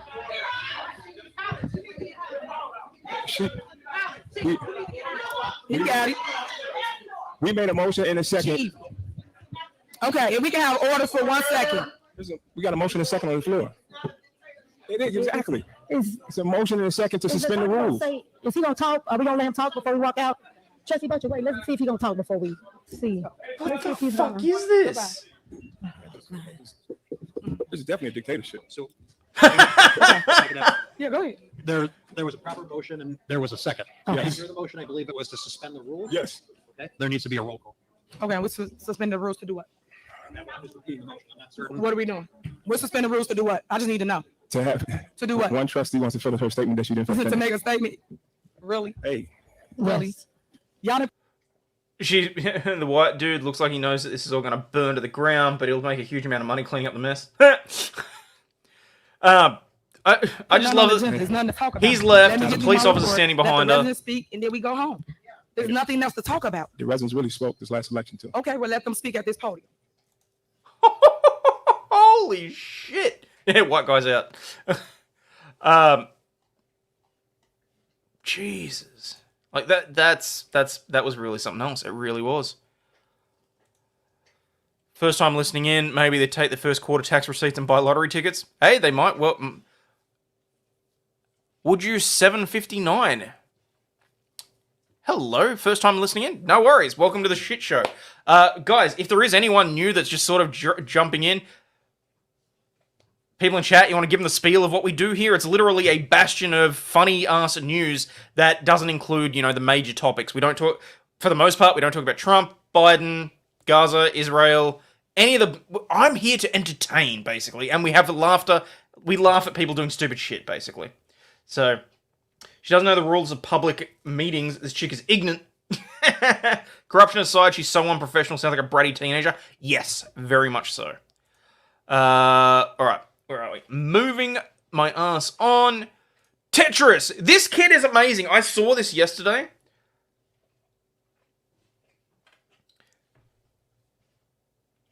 I'm not 100% sure what that means, Ziggy, but okay. I'm in. Sounds good. Cheers. This kid's awesome. So this kid actually spent 3 to 5 hours a day for years practicing at Tetris. He finally got to the freeze screen. Level 157. Once you get there, once you get to a certain level in Tetris, the game craps out. The original version of Tetris, you cannot make it past a certain level without the game itself dying because of memory dump issues. You get all the bad words here and pray the gay Aussie doesn't get yeeted. Hey, Zach Brannigan, how you doing? We sit back and watch the guy from Fake Country have giggle fits. That about sums it up. Hey, that works. You from Florida? Oh, you'll love it here. Half the stories we talk about are from Florida. Check this out, though. This kid managed it, but then the newsreader took a shot at him. A newsreader has been criticized for saying a teenager who broke a Tetris record should go outside and get some fresh air. This kid has done something that no adult has ever done. This is an impressive thing. Also on Friday we have Titty Ball. Don't forget the Titty Ball. Yeah, but Titty Ball's not for everybody. So, saw the final screen, then it glitches like Donkey Kong? Yeah. Wilson 13 from Oklahoma became the first human to beat the original version of the 80s puzzler, a feat many thought was impossible. But Sky News' Jane Secker ended a live report about Willis' success by saying beating Tetris is not a life goal. Fuck you, bitch. BBC Newsbeat has contacted Sky for comment. Willis's achievement on the Nintendo Entertainment System version of the game gained global attention because it wasn't thought possible for a human to do it. AI had done it previously. This kid had managed to build up muscle memory and reflexes to an insane degree. This kid is going to make some woman very happy in the future, let's put it that way. The freeze could happen earlier, but it's a mathematical chance per type of piece, and how you play as it is to whether it crashes. And past 135, the chances increase. Yeah. Where are we? After showing the clip, she turned to the cameraman and said, as a mother, I would just say step away from the screen, go outside, get some fresh air. Beating Tetris is not a life goal. Bitch. Are you right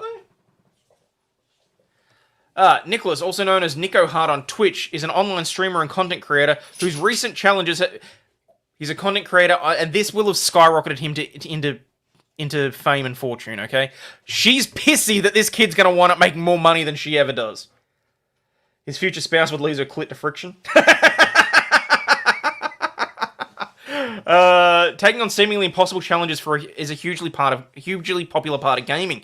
And videos and streams of records being broken can get millions of views. Nicholas, whose recent challenges have included beating the massive RPG Elden Ring using a controller adapted from a DSLR camera.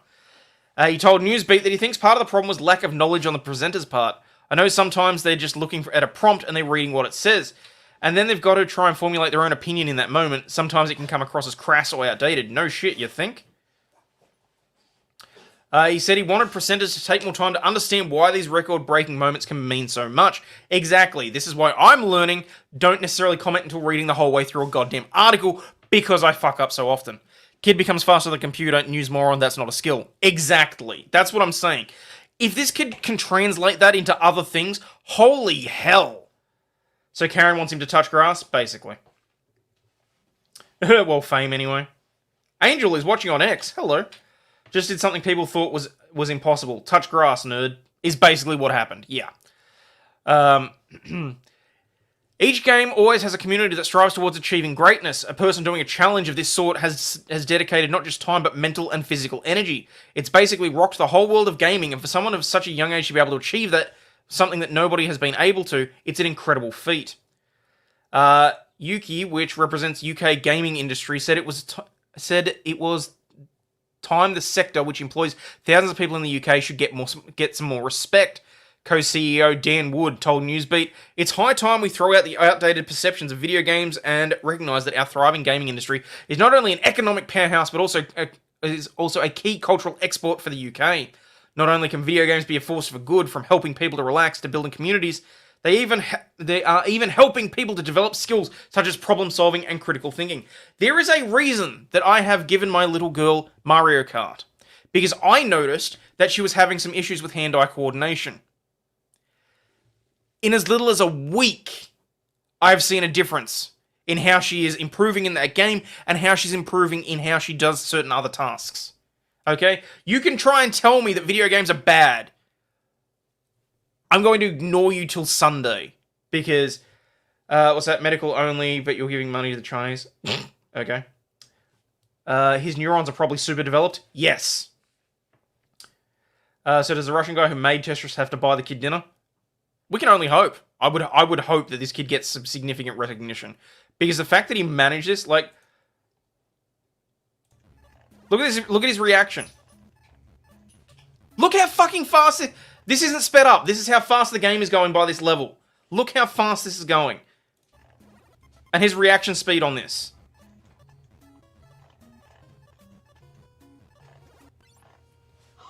And it's froze. Oh my god!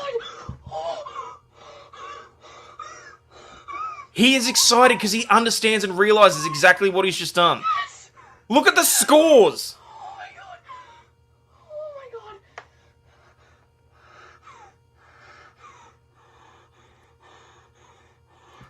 I'm gonna pass out.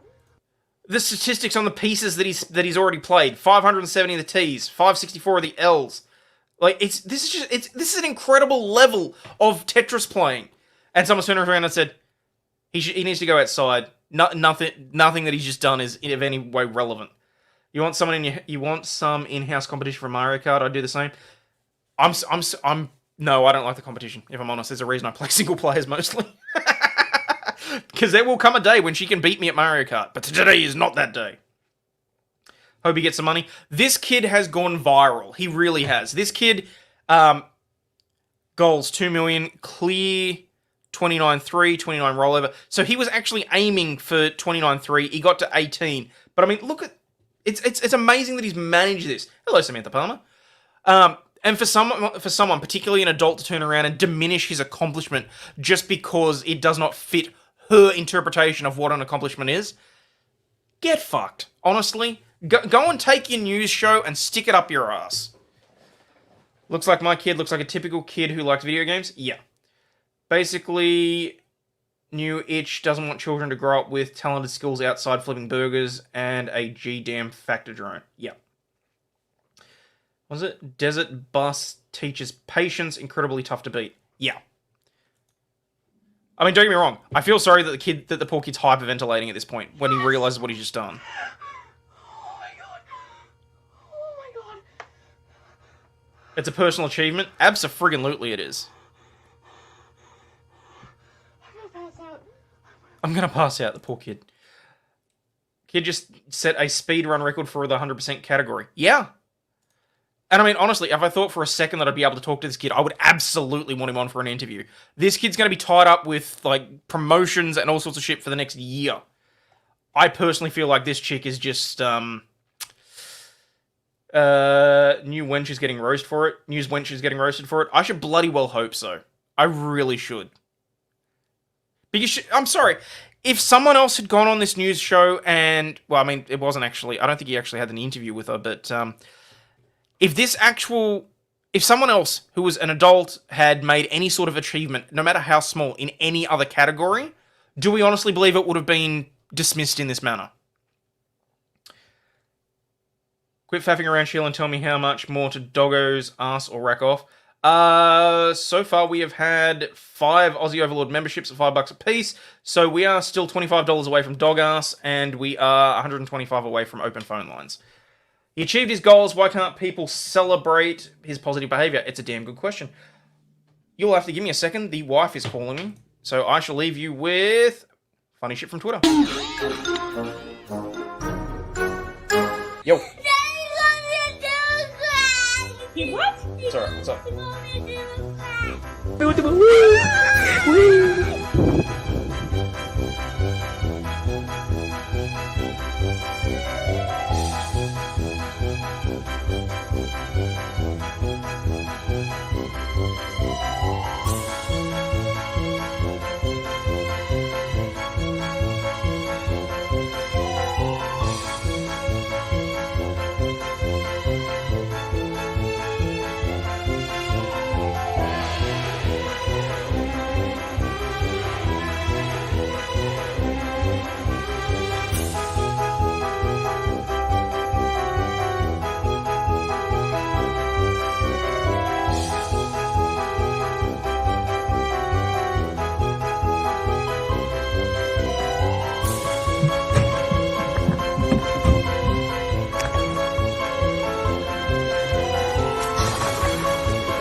And I put the fader up so we can actually have some audio, and we're back. Thank you very much for holding on through that. Yes, hello, Angel. I was talking about you. Now go and sit down. She's getting anxious. No, I wholeheartedly agree with Chance. The kids can touch grass and play video games. You can balance both. Absolutely, you can. He's going to be working at a shipping company loading containers. He achieved his goal. Why can't people celebrate the positive behavior? Exactly. Wait, what was that? I have a family friend who plays Guitar Hero without looking at the screen. Now plays the guitar and can shred. Video games can do wonderful things. Yeah, if you actually know what you're doing, it's like... even if you think it's stupid, the kid is happy, why would you ruin that? Yeah, there's also that. Past 1 AM, so I hitting the sack? No worries, Sovereign. Have a good night. Or good sleep, I should say. I've got a few more things we're going to talk about, and then I'll probably call it myself, so... Okay, this one is sort of the story that just keeps going, but I am going to play a trigger warning for it, so guard your ears. Spurned woman lied she was pregnant with her ex's baby, told him he'd bullied her into having an abortion before pretending she'd given birth in a campaign of harassment after they split. A spurned woman lied that she was pregnant with her ex's baby, accused him of bullying into having an abortion, and pretended to have given birth in a campaign of harassment. Stephanie Maloney, 32, subjected her former partner and his mother to a torrent of online abuse, but has now been spared prison after going to trial at a Liverpool Crown Court. The fuck is this shit?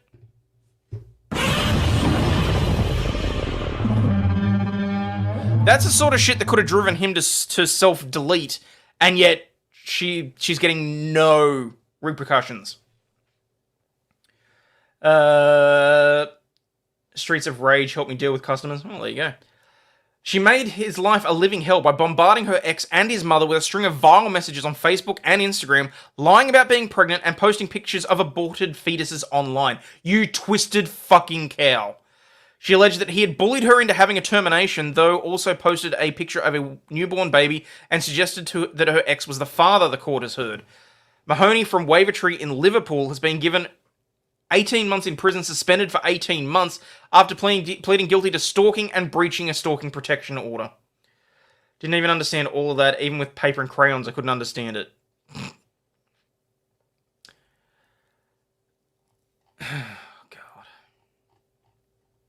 Mahoney from Wavertree in Liverpool had been in a relationship with her victim between July 2020 and July 2021. Oh, a whole 12 months.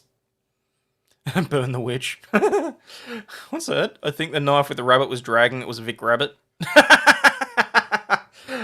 Simon Leong, prosecuting, described how Mahoney claimed she was pregnant with his child, but that did not salvage the relationship. After their breakup, Mahoney began a campaign of harassment and stalking against both him and his mother. That included posting his home address where he lived with his 84-year-old grandmother to Facebook and Instagram, alongside false accusations that he had forced her to get an abortion. Mahoney was said to have created dozens of fake accounts on 2 social media platforms and sent a string of distressing messages to her ex, his relatives, and friends. About normal for Liverpool. Looks like she'd be found in any pasture out there. See, I'm sorry. Here, this would also be, like, there would be multiple instances. There wouldn't just be stalking. Here, you would have misuse of a telephone or internet carriage service. You would have stalking and harassment. You would have, like, I don't know. I don't quite understand how she got 18 months suspended when I could think of probably 20 different charges to throw at her. Like, at least give a community service or something. This, to her, is not going to look like there's any repercussions for her actions. I'm fully expecting to see a follow-up news article that she's broken in, cut off his junk, and thrown it out the window. We've seen that in previous instances. Is the guy legally blind? Where are we? She eventually turned her attention to his mother, as he did not have much of a social media presence, and posted a number of disturbing and unpleasant photographs, including aborted fetuses, Mr. Long told the court. See, that should be intentional infliction of emotional damage. One was accompanied with a caption suggesting that it was her victim's mother wants her grandchild to look like in pieces. You disgusting piece of shit.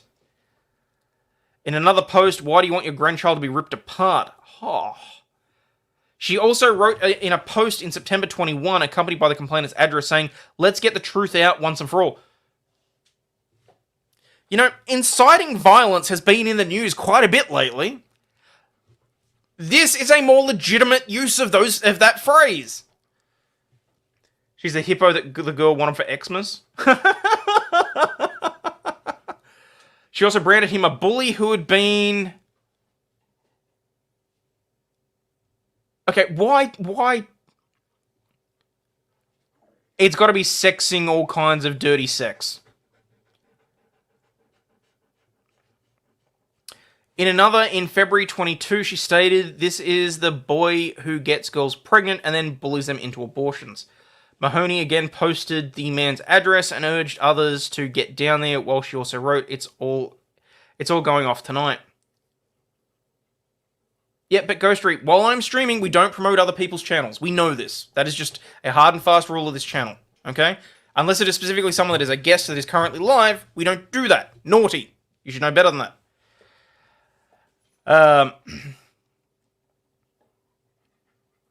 What the fuck is wrong with this woman?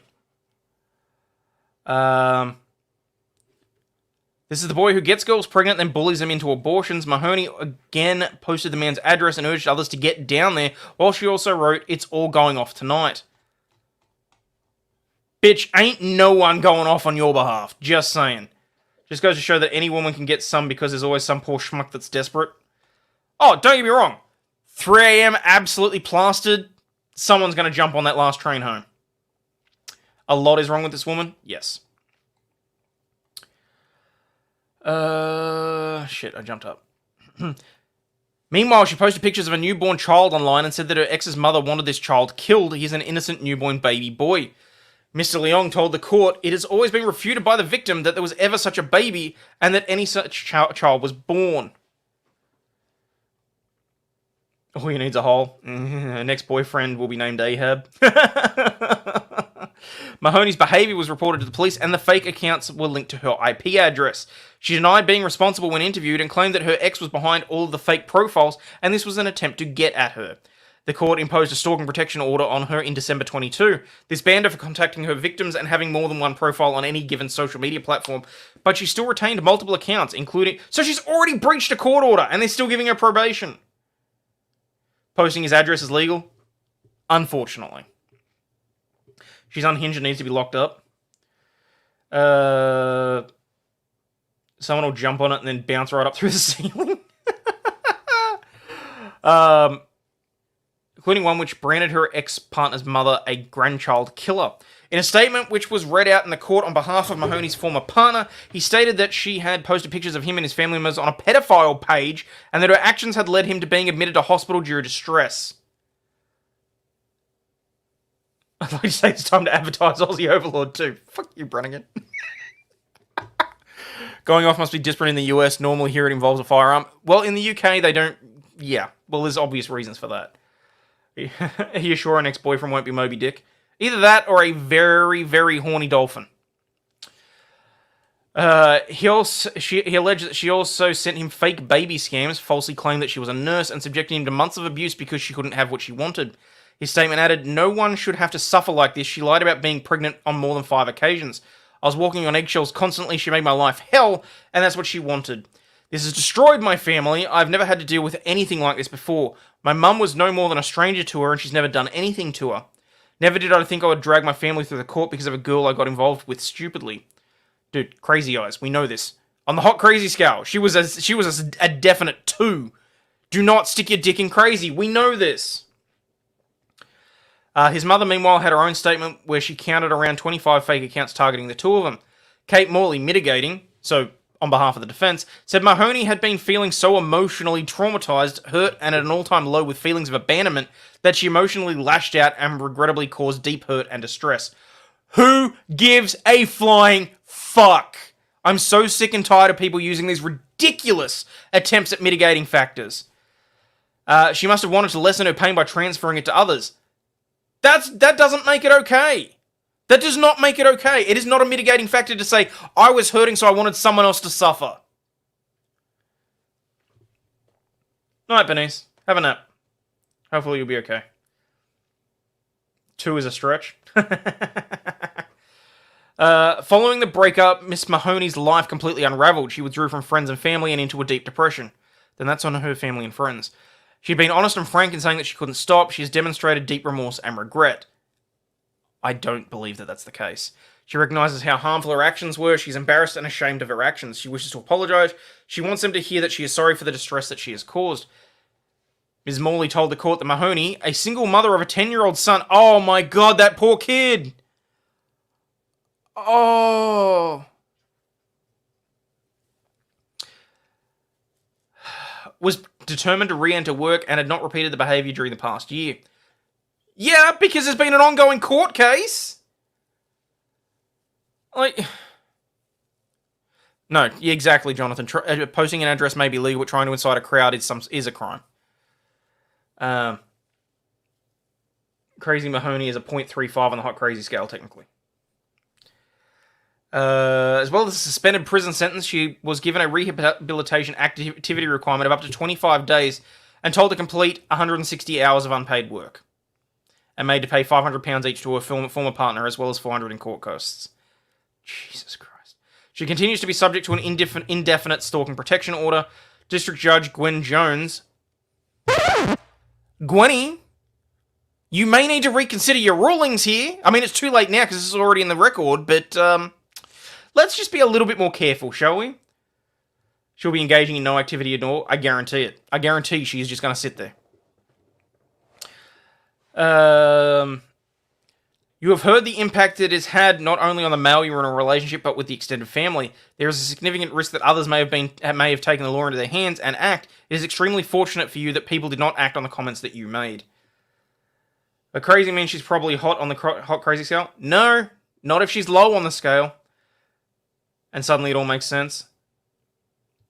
Well, yeah, unfortunately. So, all right, let me just clear up some of these other tabs. I'm not going to bother talking about Disney.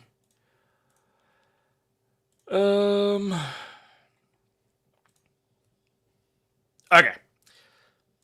Juror blamed for causing mistrial said that she was just trying to get out of jury duty. It's a freaking murder retrial, and she causes a mistrial because she wants out of jury duty. Bitch, you're facing criminal charges now. A 26-year-old Florida woman went from juror to defendant after being accused of lying to the court and causing a mistrial in the resentencing of a convicted killer in an attempt to get out of jury duty.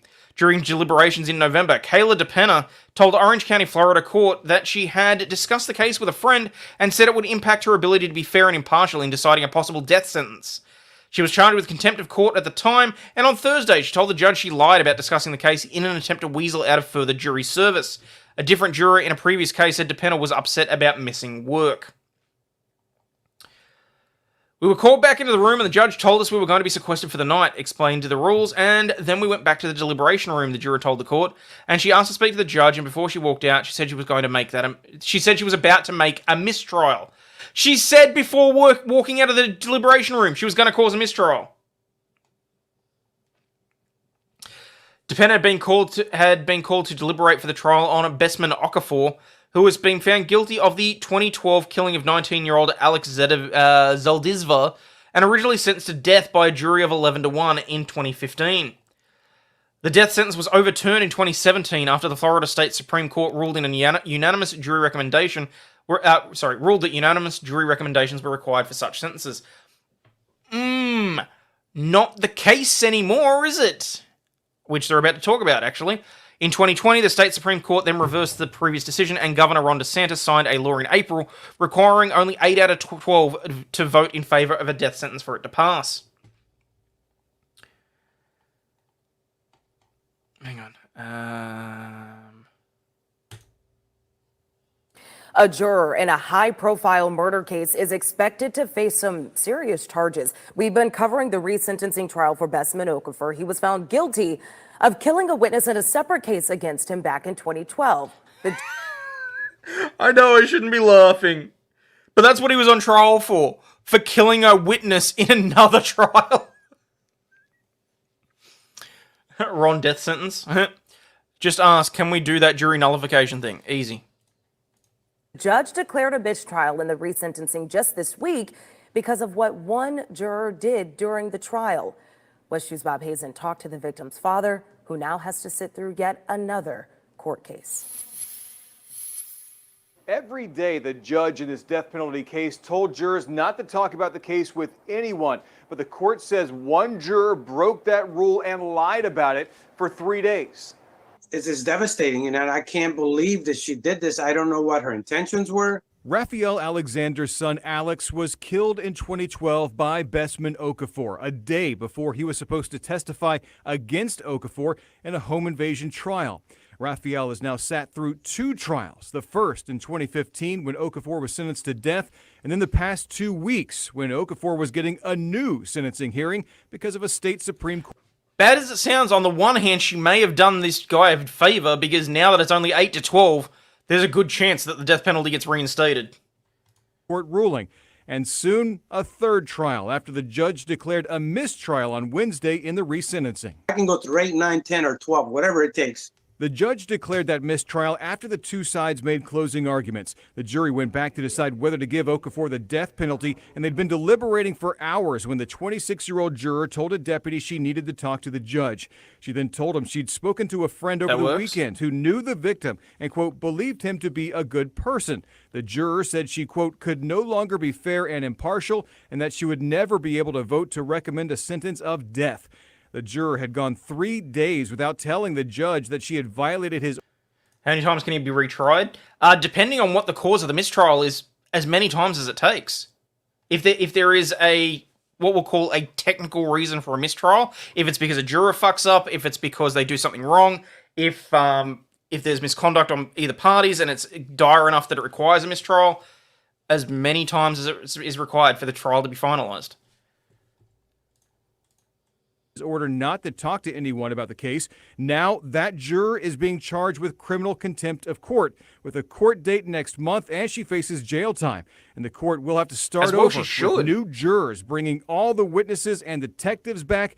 But Alex Zaldivar's father says Okafor must pay for his crime. He needs to get back on death row and then wait his time out. And I hope that happens. And the last face he's going to remember is going to be my face, and with a picture of my son in that room. In Orlando, Bob Hazen, WESH 2 News. So that one was pretty crazy. Like, I mean, guys, oh, hang on. Also breaking at noon, the juror blamed for causing a mistrial at the resentencing of a convicted killer in Orange County is now facing a new charge. Back in November, 26-year-old Kayla DePena told the judge she talked about the case with a friend and got information that would affect her ability to be fair and impartial when it came to a possible death sentence. In today's hearing, DePena told the judge she lied. His face, look at that! Like, I mean, yeah, sure, this guy's accused of murdering somebody and he's on trial for murder, but look at his face when he's realized what's going on. Because he's like, oh fuck, I have to go through all of this because there's a chance that these guys would have let me walk away. Like, holy shitballs. About having any conversations about the trial and was just hoping to get out of jury duty. Jurors in the previous cases are taking to the stand to speak out against DePena. She was upset. She said that she needed to be at work that night. We were called back in the room and the judge told us we were going to be sequestered for the night, explained the rules, and then we went back into the deliberation room and she asked to speak to the judge. And before she walked out, she said she was about to make that a mistrial. And she's now been charged with direct criminal contempt of court and is facing possible jail time. Ambic, that's the look of, I've found my next victim. Oh, hang on. I have found my next victim.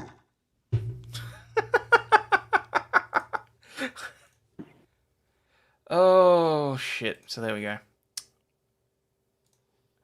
Alright, we're going to move on to a little bit of stupidness. Elderly Georgia man burns 75% of his body trying to open a bag of chips with a lighter.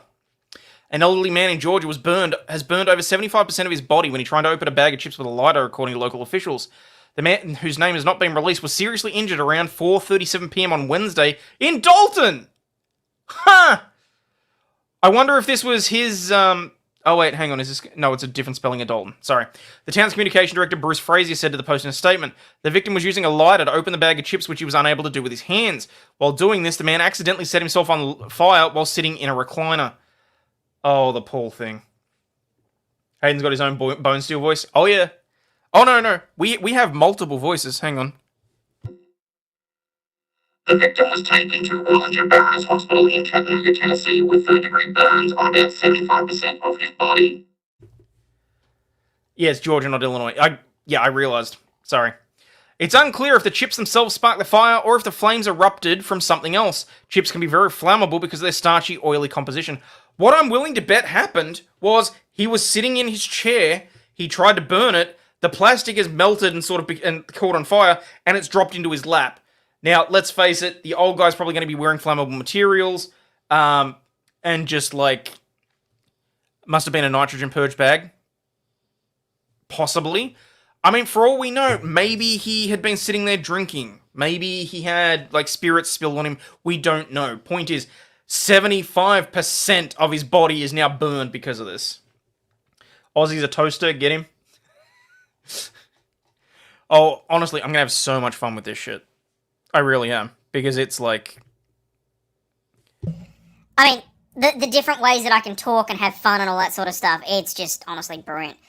I mean, I cannot speak highly enough about the Rodecaster. Don't get me wrong, it's freaking expensive. But it's honestly amazing to think that some of the biggest YouTubers have these things, and that they're made in Australia. They're Australian designed and made in Australia. Both Nick, Camelot, and a whole bunch of other YouTubers use them. And I'm so proud of it. I really am. But anyway, poor old guy burnt 75% of his body. Oh shit, I just realized we're 2 hours in and I haven't even got to the shit-stirring stories yet. Okay. What's that? Chip bags are filled with nitrogen, non-flammable, but the foil bag, very flammable. He could have also farted at the same time. Please say by your command in the robo voice. Which robo voice? I have 3 of them. I'm going to show you this one. By your command. By your command.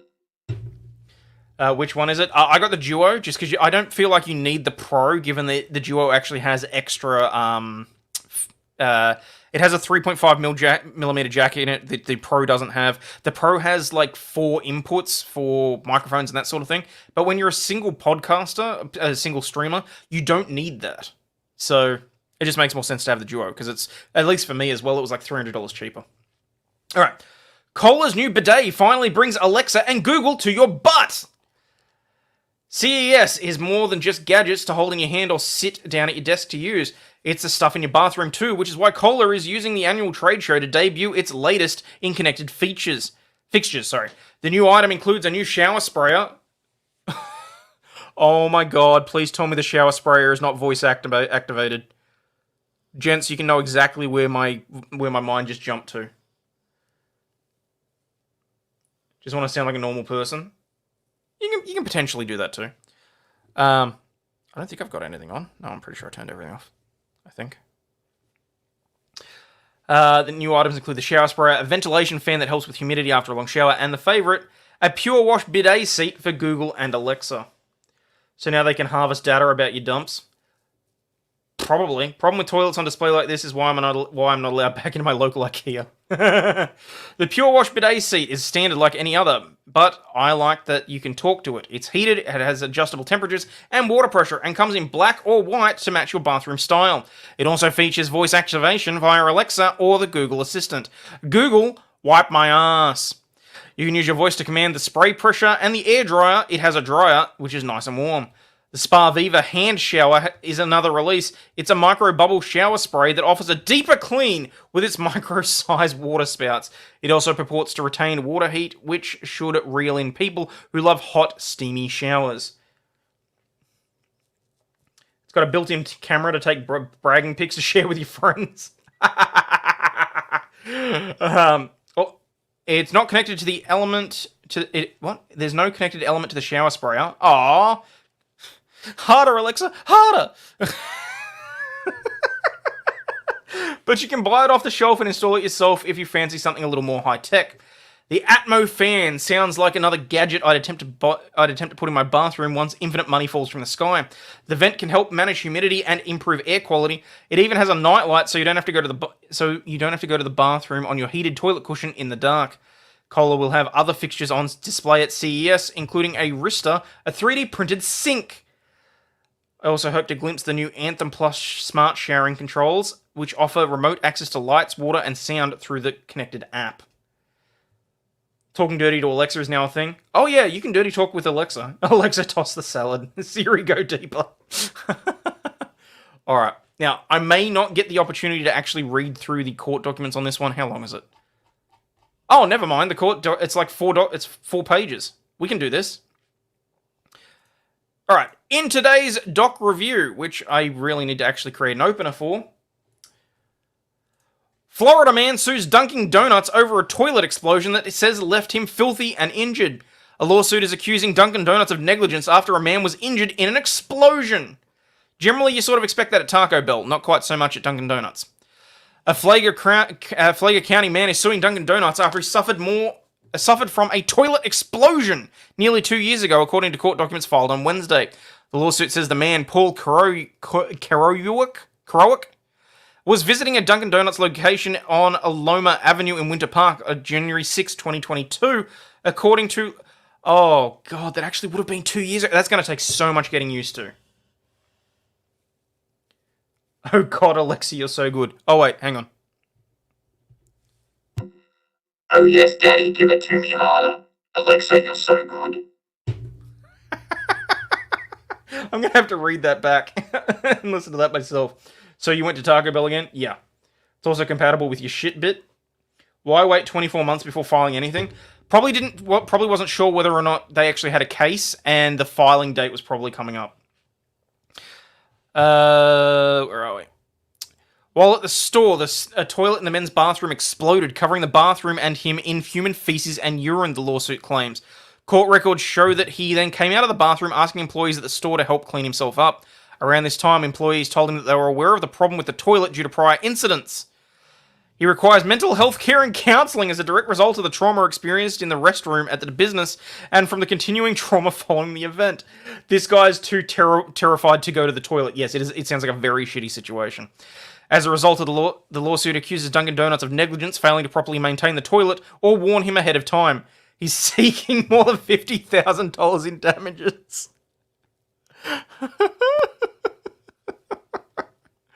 Okay, let's go to the lawsuit, which is a whole four pages long. Couldn't find a lawyer who could stop from laughing. Quite possibly. He got his shit pushed back in. If he's covered in it, the toilet's exploded before he's gotten off the toilet, like before he's gone to use the toilet. Or maybe it's exploded as he's gone to press the... No! Maybe he's taken the dump, stood up, pressed the button for it to thing, and then it's just exploded, so it's his own shit that's covered him. Oh. Oh. Okay. In the circuit court, 9th district in Orange County, action for damages which exceed the sum of $50,000, exclusive of costs, interest, and attorney's fees. General allegations. On or about January 6, 2022, the plaintiff, who was lawfully on the presence of the defendant, suffered serious and long-term injuries following the explosion of a toilet in the men's room at the bathroom owned by the defendant. The explosion resulted in the defendant and the interior of the room itself being covered with debris, including human feces and urine. Following the explosion of the toilet, the plaintiff emerged from the men's room and sought assistance from employees and managers of the defendant's business to clean himself as he remained covered with human feces and urine after emerging from the room. Auto flush should be banned, technically. There were prior incidents? Yes. Hopefully he had his mouth closed. You know someone in that restaurant took photos. Plaintiff was informed by the defendant's employees that they were aware of the problem with the toilet as prior incidents had occurred. The plaintiff requires mental health care and counseling. Count 1, negligence. The plaintiff re-alleges and incorporates. The defendant had a duty to the plaintiff as an invitee to maintain its premises, including the men's room and the toilet, in a reasonably safe condition for use by its invitees, and to warn its invitees of any hazards or hazardous conditions that the defendant knew or reasonably should have known about. At all times, the defendant had a duty to its invitees to warn its invitees, including the plaintiff, of any known hazards. Guess shit really does happen? Oh yeah. The date and location described herein, the defendant breaches duties owed to the plaintiff by committing one or more of the following: negligently failing to maintain or adequately maintain the men's room toilet, thus creating a danger. Who would have thought that failing to maintain a toilet would create a dangerous situation? Negligently or failing to inspect or adequately inspect the men's toilets to ascertain whether or not it constituted a hazard. Negligently failing to warn or could you imagine the sign on the door? Warning, toilet may explode. Use at own risk. You quit the job right there. Kids and women sometimes don't set off the sensors. Most of the stopped up toilet calls I get just needs a flushing. Oh, well, there you go. As a direct result of the breach or multiple breaches of the duties, the plaintiff unwillingly became the victim of an exploding toilet and the aftermath which followed.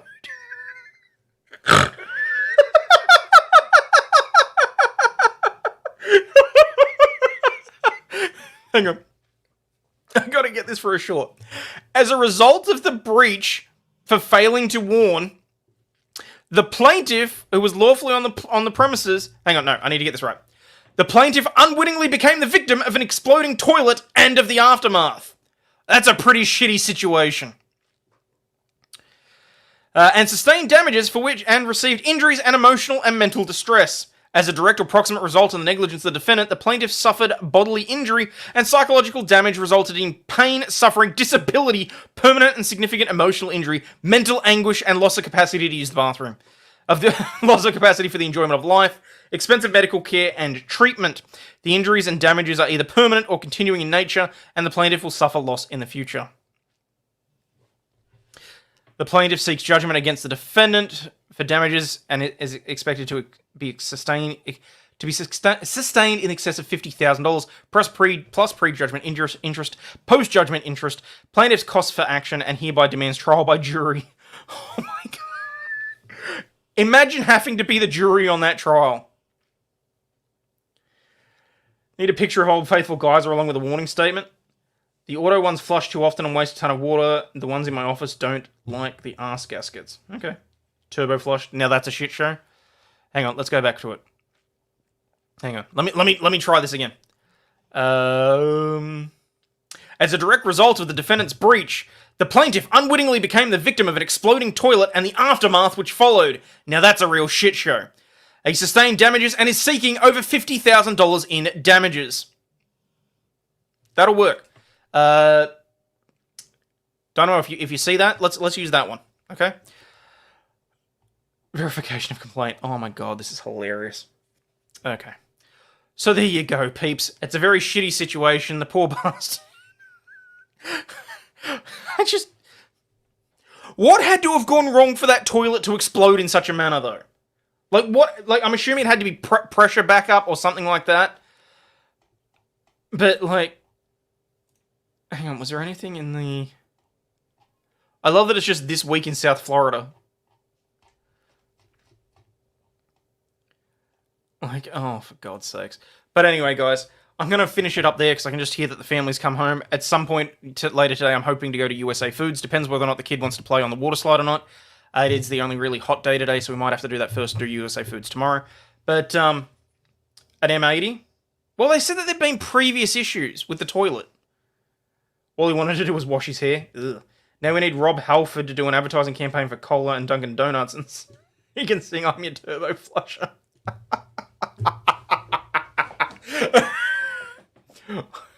USA Foods, really? Yes, USA Foods. Because apparently buying Lucky Charms from them is significantly cheaper than buying them at the store that I usually go to. So, but anyway, as always, people, for the love of God, please remember. Also, oh, hang on, one thing. Thank you, Jason J, for the membership message, and for dropping the 5 Aussie Overlaw'd memberships to everyone that got one. Congratulations. As always, please remember, what's a USA Foods? A USA Foods is a store here in Melbourne that just sells exclusively USA and international foods. Those toilets flush with compressed air probably did something to do with that. No shit. Okay. Anyway, as always, please remember, you are not a piece of shit. You have value and you do contribute to society, and I very much appreciate you all being here. Love you all. Stay healthy, wealthy, and wise, and I will catch you all on the flip side. Cheers, people. I shall see you all later. Fuck this shit. I'm out. This shit, I'm out. Fuck this shit, I'm out. No thanks. Don't mind me. I'ma just grab my stuff and leave. Excuse me, please. Fuck this shit, I'm out. Nope. Fuck this shit, I'm out. Alright then.